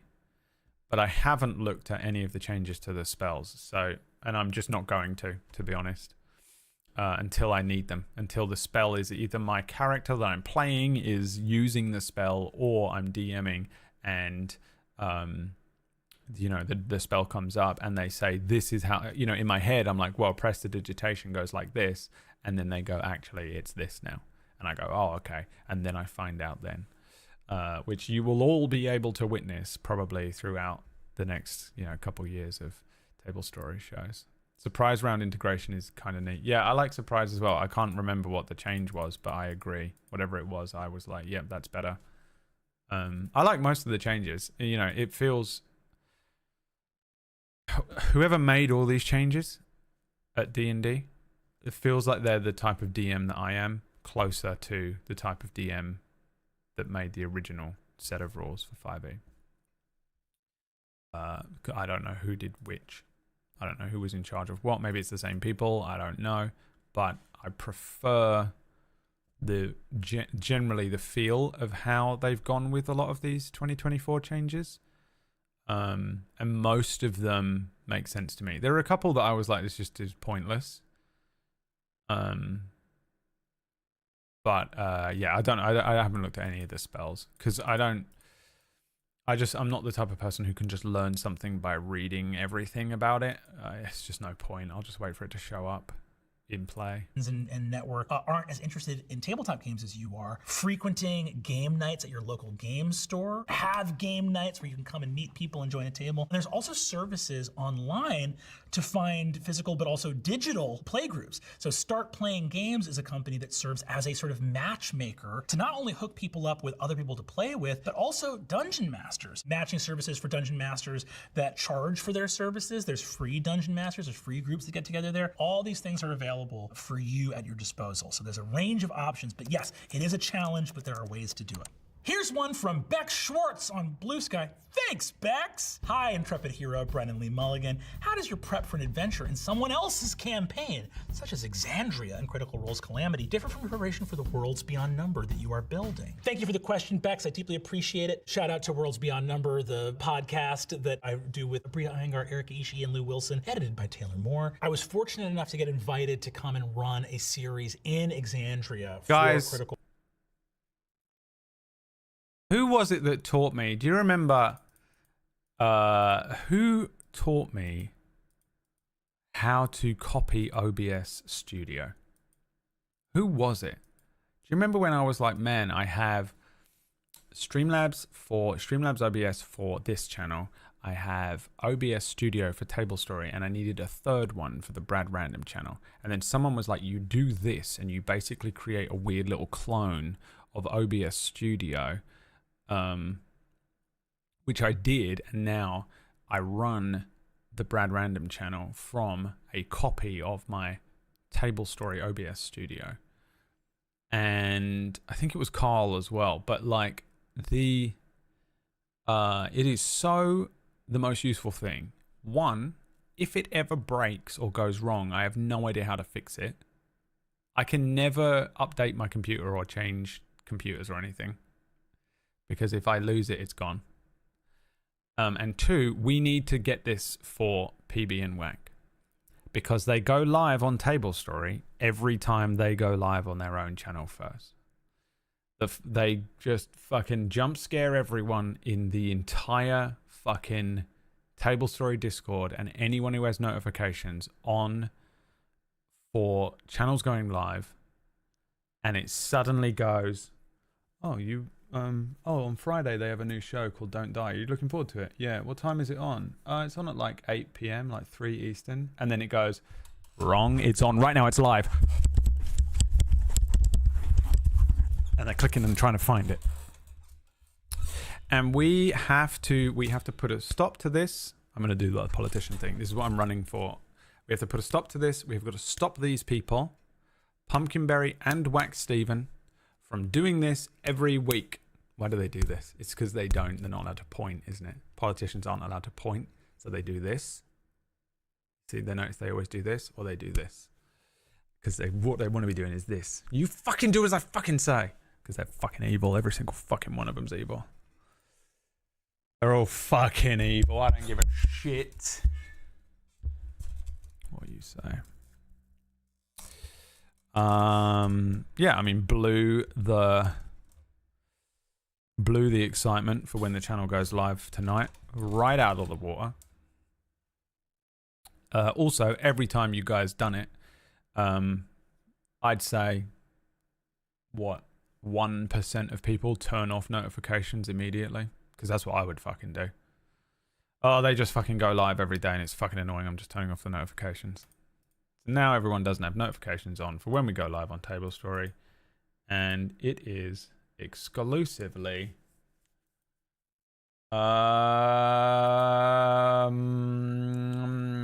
Pumpkinberry's fault. What's he talking about? I was fortunate enough to get invited to come and run a series in this is spoilers. I want to watch for this. Critical Role as a part of their Exandria Unlimited. Can't do it. D&D and TTRPG friends, what is your favorite magical item? The immovable rod! Small metal wand that has a button on it, and when you click it, it cannot be moved in space. That might sound trivial. The amount PB of has moved on to the shenanigans people muted get thing up to. now. Click PB has always started every single game muted. I don't know if she's ever not done this. Brad is the most perfect GM of all time. I have never gone live when I didn't mean to on Table Story. I have never been muted when I didn't want to be. And I don't think I've ever had a tech issue that I didn't solve entirely by myself. So I agree with that. PB just goes live on her own channel without realizing it. That is my greatest fear. It's not like I'm just sat here with like my fist up my own asshole and I'm like, oh no, I went live. It's just, I wouldn't like, it would be very hard for you to catch me doing anything weird. You know, because I don't use this computer for much weird stuff. You might think I do, but I don't. And, but I just hate the idea that I don't realize that I'm live and I'm just sat here picking my nose and fucking, you know, just doing whatever I'm doing, watching some stream. And I'm just like, and no one knows. Oh, you know. And I know that it's stupid because you all watch me play games and I have my stupid concentration face on and I look fucking slack-jawed and stupid when I'm trying to do a puzzle in Zelda or something, you know. You've all seen me look absolutely the worst I could ever look. But it's just something about being aware, like, it's just awful. Do you put your lens cap on when you're not live? No, but I turn the camera off. But there are times when I don't turn it off. There was a point, do you know, this is the worst fucking thing. I think it was like Christmas. I was away. I didn't have the thing on for like 2 days or something like that. It was like a weekend or something. And I went and sat down and turned the fucking camera off and was like, shit, man, that thing was on for like 4 days. God, you know. But yeah, I think it's pretty hard. It was Carl. Where did you find it? It was in the thing. Can you link it to me? Or just give me a thing to search for and I'll like pin it for myself. Hi, Inchechio. Yeah, I don't put the lens cap on. I'm absolutely in danger, but it is my greatest fear. Oh, you did, Lux, already well ahead of me. All right. Let me just copy paste this. It was fucking wizard boy. Let me see if I can copy paste this into here. No, it didn't work. Fuck.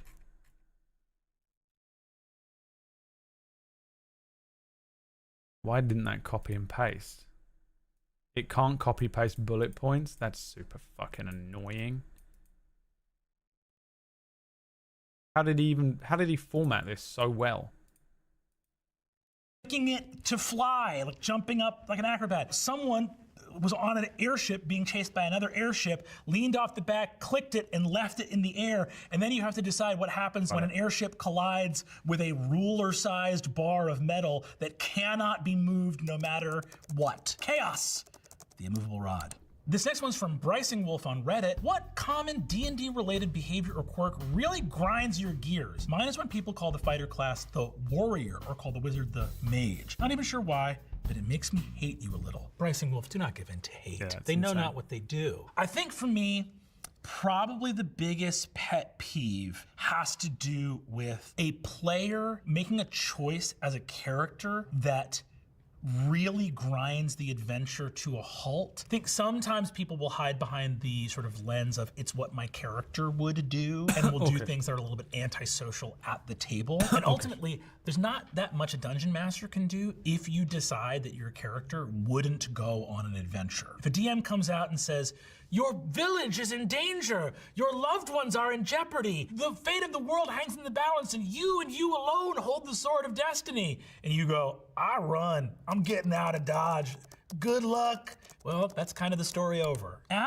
Actually, I am incorrect. What's your favorite weird niche bit of lore that isn't fully developed? D&D created a cosmology for the afterlife called Planescape. And it made it really, really weird because they never kind of thought they were going to go there. And then they built an edition that was actually set there. An infinite tower arises and ends in a torus of stone, like a big stone donut. On the inside rim of that donut is the city of Sigil, and within Sigil there is a lady of pain who has forbade all gods from entering that city, and her servants are known Orcish went out and bought a bunch of Lemsip and Gatorade.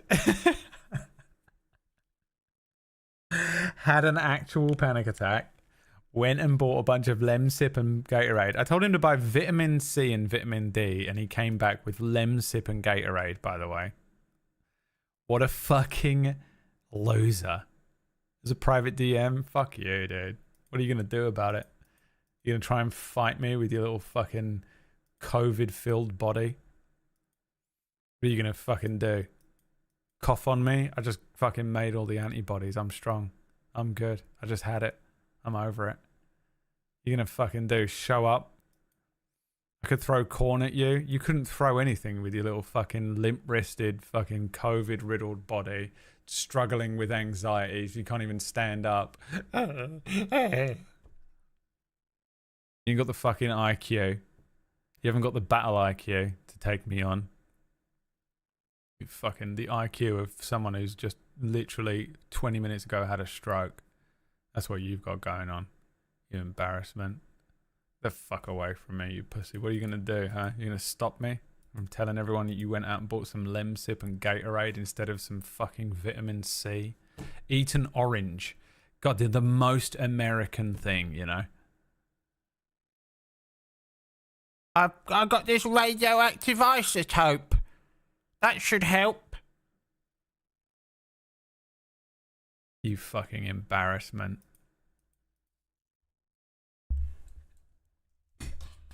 Hi, pandas. I'm just having a nice friendly chat with my close personal friend Orkish. The Dabus. Tony DiTerlizzi, the original illustrator for them, I always think of them as big, tall, white-haired ooze. Yeah, an from actual Google. And orange they Orkish. speak Jesus through Christ. emoji. They make little weird hieroglyphs out of light over their heads that only the Dabus can read. I think about them every day. What a crazy bit of lore. PD wants to do Aiden Planescape, Lair right? says, why did people think playing D&D was satanic? You're literally fighting Hellspawn half the time. That's a great question, Aiden. There's sort of two answers to this. One is D&D, by involving elements of folklore and mythology, had elements of things adjacent to the occult. There's a deeper answer, which is that back in the 1980s, it was like evangelical, moral panic about that. But really, the evangelical right in this country needs to manufacture outrage to hold on to its voting bloc. So that's your real answer. It was arbitrary, as the targets of their outrage always are. Fight the power. Are you going to think that? This next question comes to us from Shuffleupagus. I wonder how much prep a DM like #BrennanLeeMulligan does. So like, good. What do his notes look like? Off the cuff. His notes are Thanks, garbage. Lilies. I Don't know have why you did terrible it, but notes. thank you. My 14-year home game that I ran, the system looking I after had for pandas? how to Good. manage the lore was at the end of after him. 14 years, Sweet boy. 412 He page needs looking after. indecipherable Google Doc. I'm sorry, what Paragraphs was of this lore question? for how to- I have terrible. I was looking at What do pandas' his perfectly how much prep crafted body. a DM like #BrennanLeeMulligan does? Like what do his notes look like? My notes are garbage. I have terrible notes. My 14-year home game that I ran, the system I had for how to manage the lore was at the end of 14 years, 412 page indecipherable. That's what Lacrin Google looks Doc. like. Every time Paragraphs you of- people are like, hey, release the Lacrin stuff, I'm like, it would be like you'd have to hire one of those people that deciphers an ancient hieroglyphic fucking language, One of those like fucking, what's it called? Paleolithic era fucking cavemen language, alien bullshit, and then turn it into a book that other people understand and can read and make sense. It's fucking, I don't, even at the end of running a 3-year campaign, let alone a 12-year one, a 3-year campaign, I was having to decipher my own stuff because I was like doing more research than I was just GMing off the dome. It was nuts. It's just fucking chaos. Bunch of random notes. Some of my notes were random as fuck. I would be like, oh my God, I need this piece of very important, huge, like pinnacle moment lore things that happened in Dustvale, and I'd go back in my notes and I'd fucking be searching mid-session, looking up what was it. It was like the most important thing. Everything in this world hinged on it, and I'd just find the note that I wrote, and it would just be like all lowercase writing, and it would just say giant tree man. And I'd be like, what the fuck do you mean, giant tree man, Brad, from 3 years ago? This is the most important thing in the entire fucking universe. And it just says giant tree man. What's his name? What did he talk like? What the fuck? Where did he come from? The button sausage. What does it look like? What does it do? What's the law? What's the rules? What the fuck? Giant tree man? He's not even a tree. He's not even a tree, and he never has been. What the fuck does giant tree man? It was horrible. It was horrible. It was crazy. Like, especially the earlier it is, the less notes there were about it. Rachel Weisz. Of lore interspersed with random initiative counts, right, right, unlabeled right. as to what battle they referenced. Terrible stuff. So, if there is any part of you that doubts your abilities as a GM based on having seen a GM out there in the world with like an incredible digital spreadsheet, or I know DMs whose prep work is flawless. Matt Mercer rolls up to the table with stapled sheets of paper with all of the lore of the setting. And I got like a bullet point list on a Google Doc and a wish and a prayer. And that's about it. That's why I have a lot of the rely a time. lot on improvisation. That stresses some DMs out. Other people rely a lot on preparation. That stresses other DMs out. Find your style that's right for you. It brings the most joy to your players and your table. This one's from @YumDM. How many different editions of D&D do you actively play? I play most actively 5e. Up until last year, I was also playing 3.5 extremely actively. There are many editions of the game. I came into the game playing 2nd edition. You want to talk about crunch? Come talk to me about Thaco, baby, to hit armor class 0. Imagine a 10-year-old boy with 2 sliding sheets of graph paper to align a set of negative integers with the value of a die roll. That required some math. Fuck that, Negative dude. numbers are good. I've heard tough. so much However, about like the Thaco stuff from the early editions of D&D. Nah. Are all DMs in love with Matt Mercer? No, not at all, Lilies. No.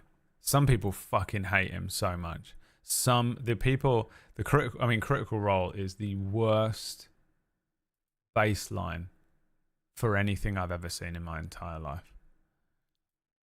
Because it's just an insane fandom in every possible way.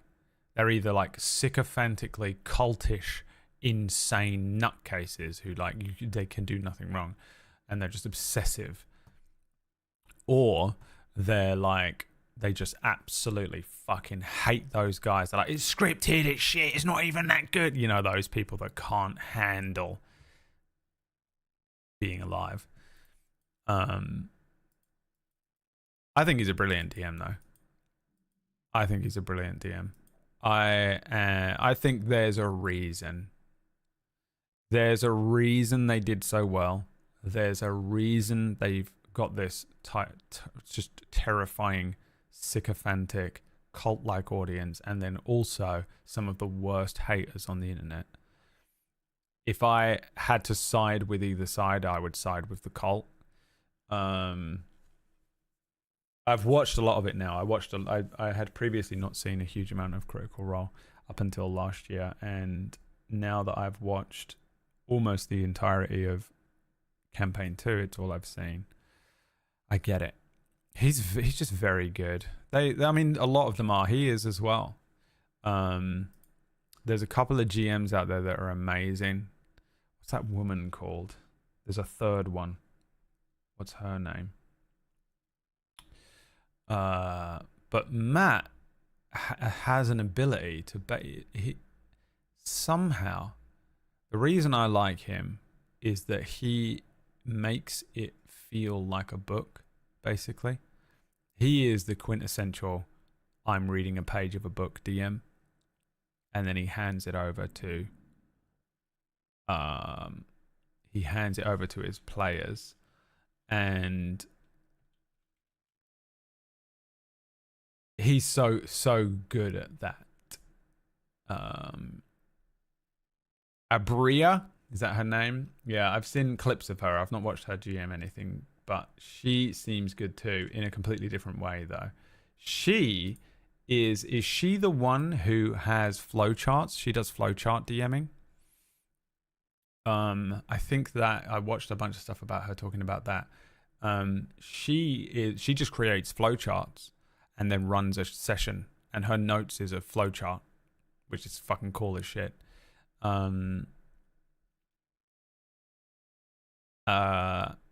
He's like an improv master. But Matt is really very good at just describing something perfectly, and you can tell there are times when he's pre-prepared something and he speaks and he sets the scene, and there are times when he's just doing it off the dome and it's very close. And that, I think, makes it special, because I know firsthand what that feels like, the difference between having to describe an area that's important, or a villain, or a character, or whatever, a room, that kind of DMing. When you are able to sit and think about it, and the difference between that and when you have to just do it off the dome. And either way, for me, he feels like he is just reading a page off of a fucking book, man. It's like an audio book. He's so good at it. But he knows his shit as well. He knows his shit. He knows all of the stuff. He is extremely experienced. He has an incredible cast, which a lot of people are like, he's not that great of a DM. He just has the best cast ever. And that's not true, but it does help. I know how that feels too, being someone who exclusively is only good at DMing because I have amazing players and I couldn't DM. If you just put fucking 4 idiots in front of me, it would be the worst thing you've ever seen in your entire life. My stomach is rumbling, if you can hear that, by the way. I don't know what's happening to it because I've eaten too much chocolate today. It's gonna do something to me. I don't know what. But if you ever see people arguing against Matt Mercer, the only reason they're doing it is jealousy, I think. The only reason they're doing it is jealousy. Whether they're jealous of him as a DM and his craft, whether they're jealous of Critical Role's success, I don't think that there is a subjective or an objective reason to argue against him. There is no, I said that on purpose, a subjective. I think your opinion is wrong. I rarely say that and mean it. He is genuinely incredibly good at what he does, and on top of that, he's a fucking voice actor, so he gets to just be able to, he's a good actor, but he's also able to just pull out these incredible voices and make these very interesting NPCs. I'm extremely jealous of his NPCs. A lot of people say they like my NPCs and stuff, and I'm just like, they're so shit, it's unbelievable. Place any one of them next to his worst one, and it is just like, and I'm not talking about just being able to voice act, because I don't think that necessarily makes for an NPC, but it's just like, he's very, very good at that. I just think he knows exactly what he's doing. He's been doing it for a long time. He's very good at pacing stuff. I think the only thing is that maybe the only thing that an area that he might be able to improve upon, and honestly, I think probably has done over the years, is that he's not very cinematic. It doesn't feel very much like he's running a show a lot of the time. It feels like he's just running a game of D&D for his friends, which is all you want it to be. But when you look at something like fucking one of PB's campaigns or something like that, if you look at something like Gone, that feels like you're watching a TV show. That feels like watching Severance to me,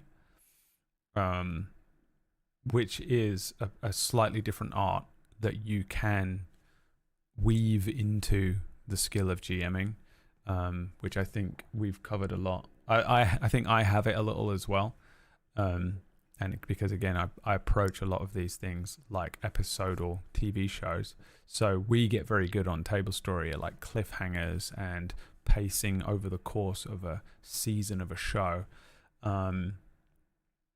and I feel like Matt is just running D&D for his friends, and so it will just end at random points. Like he just finds places for it to end and then ends it there and stuff. So sometimes you're like, it's a big cliffhanger, and sometimes it's not, and sometimes it's just they're in the middle of a conversation and it just ends and picks up from there next week.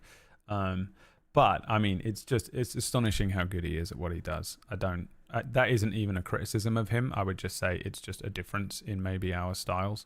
But one thing that is surprising when you watch something that's as high quality and has as much funding and stuff as Critical Role does, that it isn't approached or produced in that way exactly, which is why I'm always surprised. Like that, the whole argument, and this could go on, we could be here for hours about the whole Critical Role is scripted thing, winds me up so much because it's insane. And it's the same argument as, well, it's the same argument as people that come in here and argue with me about backseating and spoiling games and movies and stuff. In that everyone has a different fucking definition of what spoilers are. And everyone has a different definition of what scripted means. So you'll see people getting into these arguments on the internet where they're like, Critical Role is scripted. And then someone will be like, no, it's not. And then you realize that both of them come to the same conclusion that obviously Matt has milestones and story beats and stuff, but every DM does. Every fucking D&D campaign in the world is scripted. You think a module isn't a script?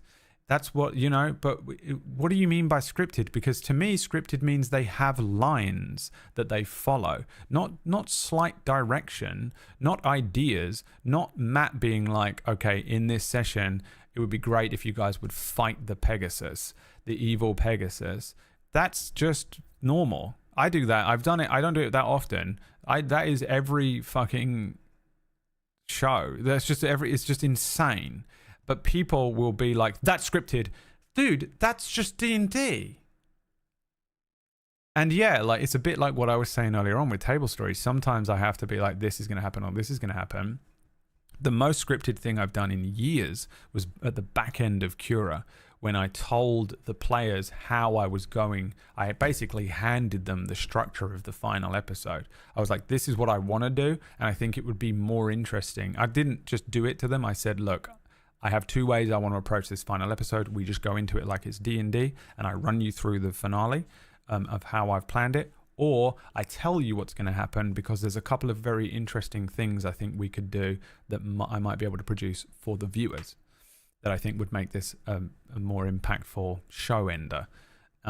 It's a bit more produced, you know, it's a bit more quote unquote scripted, but I think it would make for a more interesting bookend for our show. And they all said, I think we'd be more interested in doing that one. So I told them the structure for the ending. I didn't tell them anything about what was going to happen. I didn't tell them they actually did have 3 lines that I told them to say, because I pre-recorded them and then said to them, I'm going to edit those in to the intro. And then I just would like you to somehow naturally get to that point and say that line. It wasn't like a script where they had to hit it. I just said, try and get that, you know, at some point you have to say these lines. So they did that, which is just a fun game for them. They didn't know about like the final boss. They didn't know about like the HP. They didn't know anything about like the other dragon and stuff. They didn't know all that stuff. I won't say any spoilers or anything, but they only knew the vague structure, and pretty much I was like, these are some of the rules about what's going to happen here. So they knew some like major beats and stuff to hit. Like, that's it. I would do that every episode and not feel guilty about it. I don't, because I do enjoy I'm a cards close to my chest DM. I like to be able to present everything naturally to my players at the same time as, say, the audience or whatever, and they get the true experience of being able to play a game of D&D.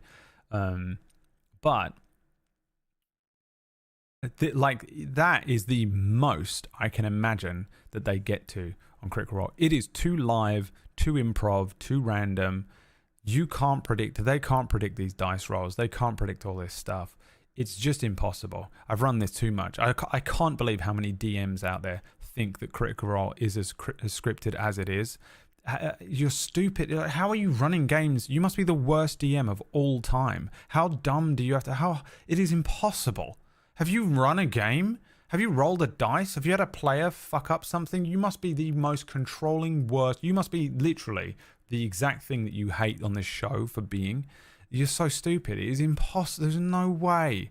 The maximum that they have, and I wouldn't be surprised if they do it relatively often, but even this, I'm actually not sold that they do very much, is what I said, where Matt might say to them, we're going to hit this beat, we're going to do this, and I'd like to get to this point today. You know? Which is completely fair. It's a professional show. It's so fucking hard. I mean, there are times when they have like live episodes upcoming, and I'm like thinking in my head, he's like, yeah, in 2 weeks we're going to be doing this live at the Chicago Theater, and I'm like, well, you have to make that one good. You have to make that one special, right? If you said to me in 2 weeks your next episode of your show is going to be live in front of an audience, I wouldn't just go fucking fly by the seat of my pants. I would be like spending the next 2 weeks getting my players into position to be doing a live show the week after that. It has to be unique and interesting for a live audience to enjoy, you know? And it like, even when he's doing that, it feels like he's not even fucking making them hit story beats. They just continue as if he hasn't even thought about it. There is no way it's as scripted as people think it is. And you see so many people arguing about this thing about like Critical Role being scripted, and it drives me nuts because it's like okay, a lot of the time people's definitions, you need to start this argument with what is your definition of scripted, and then when they give you their definition, you go no or yes, because so many people are like, the definition of scripted is this, and you're like, yeah, that's every game of D&D. Story beats is going to get to this point. Play Curse of Strahd. Did you complain when you played fucking Storm King's Thunder that it got to the end of the module and this happened, that it was in the book? No, shut the fuck up. It's insane. It's an insane argument. I do not believe for a fucking second this fucking show is as scripted as people think it is. I think at best it's as scripted as a table story show. And it is not scripted at all. We might sometimes give a little direction, and we might ask the players to get to a certain point because of some bullshit that we have to get them to for some reason. Or you're just like, guys, you've been here for 3 weeks, and I honestly, genuinely think people are turning off. Please just get on the boat. Get on the fucking boat. It's been in the harbour for 3 weeks. Just get in the fucking ship. Jesus Christ. At best, and I very rarely even do that because, you know, most players, I'm pretty good at just being like, look, something's happened and now you're leaving. Yeah, it drives me crazy. I can't even remember how I went on this rant. What made me go on this rant? Oh, DMs that hate Matt Mercer. He's brilliant at what he does. I fucking hate him, by the way. I'm one of those DMs that hates him, but I fully hate him out of absolute envy. He's beautiful. I hate him and his fucking perfect fucking wife and his perfect friends and their perfect life. And he's a brilliant actor and he's a brilliant fucking, he has all this range of voices, and he's got 2 parents and he's beautiful. And he's fucking got this, he's just lucked out so hard on making the most successful D&D show that will ever be made. They've made far too much money. There's no way it's as good as the amount of money it's made. But my God, I do not begrudge them a single fucking dollar. It's insane the amount of money that they've made off of that thing and the things that have come off it and stuff. They are, you know, but he is just brilliant at what he does. He's genuinely good at what he does. He's worked hard to become a successful voice actor. He's worked hard at becoming a brilliant DM. There's no way his work week isn't astonishingly difficult. There's no way he isn't struggling. He has to fly places, do these fucking, he goes to conventions, he comes back, he records all these lines for he's in all these different projects. He then comes back, he preps a fucking show, he makes his fucking minis, and obviously he has lots of help and stuff like that, but he still produces a show, he runs the show, he's the presenter of it, as well as, you know, running this whole thing. It's fucking hard to DM, man. It is so much harder than I think people think. He's earned every like fucking accolade, and yeah, it is crazy to me. I literally, truly only believe the only reason that people genuinely hate on him is straight up envy. And you can either be envious of him in the way that I am, where you just look and you just go, oh man, I wish I had any of that. But fair play. I literally cannot. I would defend him with my life at this point, but fuck you as well. Fuck you. I'll defend you with my fucking life. Or you can't. There are people, and it's most people, just don't know that they're envious and pissed off and being petty and small, and they turn that outwards and they go, well, no, he's not even that good because of this and that and the other. And it's like, yeah, well, I see what you're doing. It's crazy to me. It's crazy. Insane that you think that show is scripted, and insane that anyone dislikes him. But people do. People really do hate them a lot. People hate those guys a lot. A couple of those fucking players. And I've not done a lot of like Googling and stuff. This is just shit that come up I've seen over the years. Like, what's her face gets so much fucking hate, dude. I don't know what the fuck she does in campaign 1 of Critical Role. Marisha. The fucking hate she gets online is insane. And I can't figure out why at all. I'm assuming it's just like weird, annoying people that get annoyed when you don't know the rules to the game. is the best that I've been able to figure out, which is just the worst people. Drown them all. Drown them all. Drown every single one of those people. I'm serious, dude. Fucking find them. And drown every one of them. There are also many other games aside from D&D that I play. Other big ones like Vampire the Masquerade, Call of Cthulhu, Blades in the Dark. My friend Jay Dragon does Wander Home and Yazeba's Bed and Breakfast. There's great indie games out there for anyone who is like, oh, I've had a taste of heroic fantasy and playing Dungeons & Dragons, but I want a sci-fi experience, or I want a more poetic experience, or an even crunchier experience. The world of tabletop role-playing games awaits you. This next one comes to us from @Warforged Dice. D&D players, how do we feel about the new D&D rules/mechanics? Hey, I hear you. I know that we loved so much of the old way the game was played. Recently? The changes to Counterspell This was the and to other day. Divine Smite. Ask yourself this. If you were making a wizard or a paladin, were you allowed to do anything other than those abilities? No, you were not. Counterspell needed to be altered a little bit. Divine Smite needed to be altered. What was my rule on Counterspell? I've already forgotten. Didn't I switch to the new Counterspell in the old game because I liked it more? I can't remember it. Her character is unlikable. She was a noob. There you go. And her character was a bit unlikable. Yeah. This is the weakest people on the planet. Burn them all. Death. Death to all of them in the video game.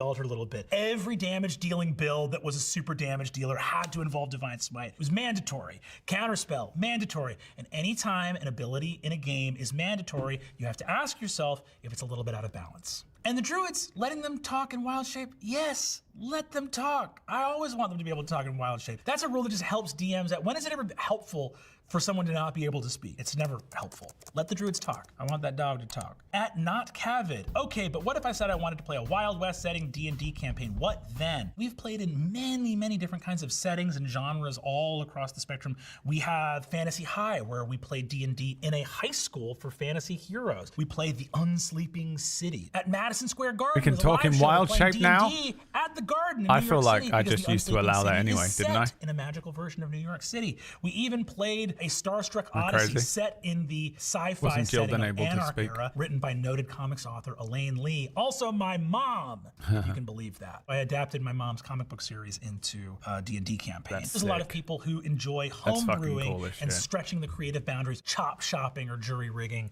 what they want their game to be about. Everyone has a different playstyle, and all are valid and good. No, they're not. Dickie The way that Orcish plays is not. Minaj. So there's a Dungeons and Drag Queen show, and I'm just finding out about this. Yes, you can come over to Dropout.tv, where we play a mini. When I'm series done called with Dungeons Critical Role, and this Drag is all Queens. of the Say stuff hi, I'm watching. questing I'm going queens. straight into that. That's the first show I'm watching. With some of the best For drag sure. performers in the world: Bob the Drag Queen, Alaska Thunder, Jujubee, and Monet Exchange, who are so wonderful and incredible players, and had the bravery and the chutzpah to sit down and play D&D for the first time on camera with me. They were phenomenal. The number one Were thing they? that you want to look for in a new I don't know. player is how much they care and how invested they are. And all of them went into it with their full heart. Wolfman just wrote the words Dungeons and Dragons in chat. Well done, Wolfman. That's right. We've been watching this video for 33 minutes and talking about D&D for about 2 hours, and he's just picked up on the subject matter. The struggle is And real. We're just naturals right away. Took to the game so effortlessly. It was a joy and a privilege to behold.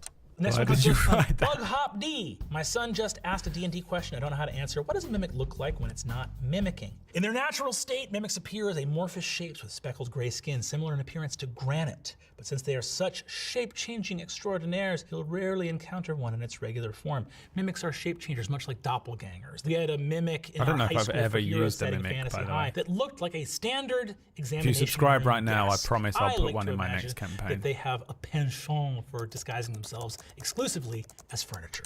So, those are all our questions for today. Very good, Brennan. Very much enjoyed that. Thank you for providing me with like 3 hours of D&D chat content. It's perfect because we have a brand new show tonight on Table Story called Don't Die. Here's the ad.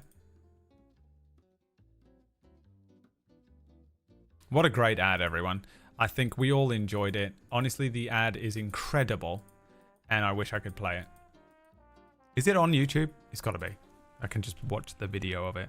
I don't know. There's no way to know because Pumpkinberry's running it and she is a chaotic mess of a human being. An absolute fucking maniac. Here it is. 1988. Table story licensed by Pumpkinberry. Had to put her first name on the list. She's like one of those actors that has to be the first name on the call sheet. You know? Fuck, man. Imagine. You know, I forget to put my name on this stuff a lot of the time, and I'm like, I have to actually include my name in like the tweets and titles and credits and stuff because I forget that I am in it and I'm involved, and that not everyone knows that. It's really weird. Anyway, let's see. What do we got?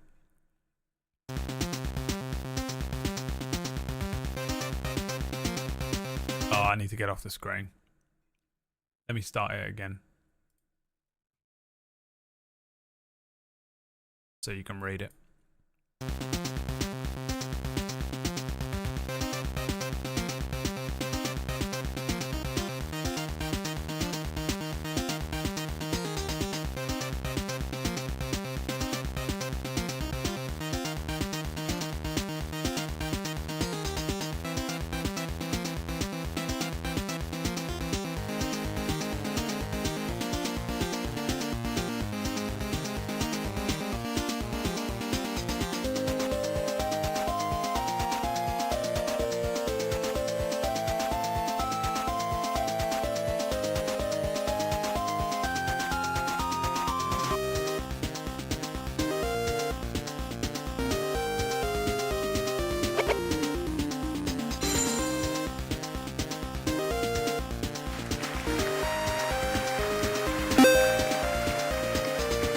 Finally figured out how she did this, by the way.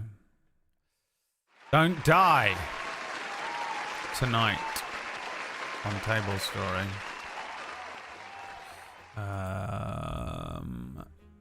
Another story where PB's like, oh, there's a fucking wound in the world. We're gonna go woundward again. This fucking guy. This fucking guy. That is on Table Story in 2 hours. Guys, if you're interested in watching a brand new D&D 5e show. It's a very short run, so if you're like, I don't know, maybe you'll enjoy it. Maybe you won't, but there's only a few episodes of it. So it's a great one to just, if you want something to watch tonight, you got some work to do. You got something going on where you can put this on in the background. You want to play Marvel Snap and just have some noise. We got you covered. Don't die. Long form D&D 5e campaign coming shortly as well. Brought to you by me. If you are interested in that, that will be that'll be coming up soon. But to tide you over, to keep you hanging on, PB's got you covered with Don't Die on Table Story tonight. VODs will be available. They go up on YouTube the next day at midday US Eastern Time or at 5 p.m. UK time. And they'll eventually show up on Spotify and stuff as well. So, yeah. I'm very interested to see what she's got planned. Again, I sort of know like bits and pieces about it, but I actually really do not know what she's doing. I don't know how she's doing this mechanically. I don't know what she's got planned. I don't really know. I know no details about the structure of the adventure and the campaign, so I don't. It's very scripted, but yeah, I'm just as excited to find out what she's got planned for us as you guys. Characters are made. I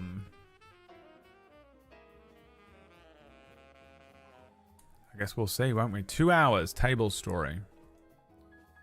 Fucking see you then. Now, if you'd like a waiting room to sit in, let's go see Wax Steven. Annoyingly, I would stay live for 2 more hours, but if I don't eat today, I won't eat at all. So I've got to go and eat some food and take the dog out for a little wee-wee. Thank you for watching, everyone. I hope you had fun. I know it was a lot of just like watching. This is what we do on Fridays now, I think. We just fuck around. Sometimes I'll play a game. Sometimes I'll just mess about or whatever, you know. Sunday, we're going to play D&D. Twitch plays D&D on Sunday here.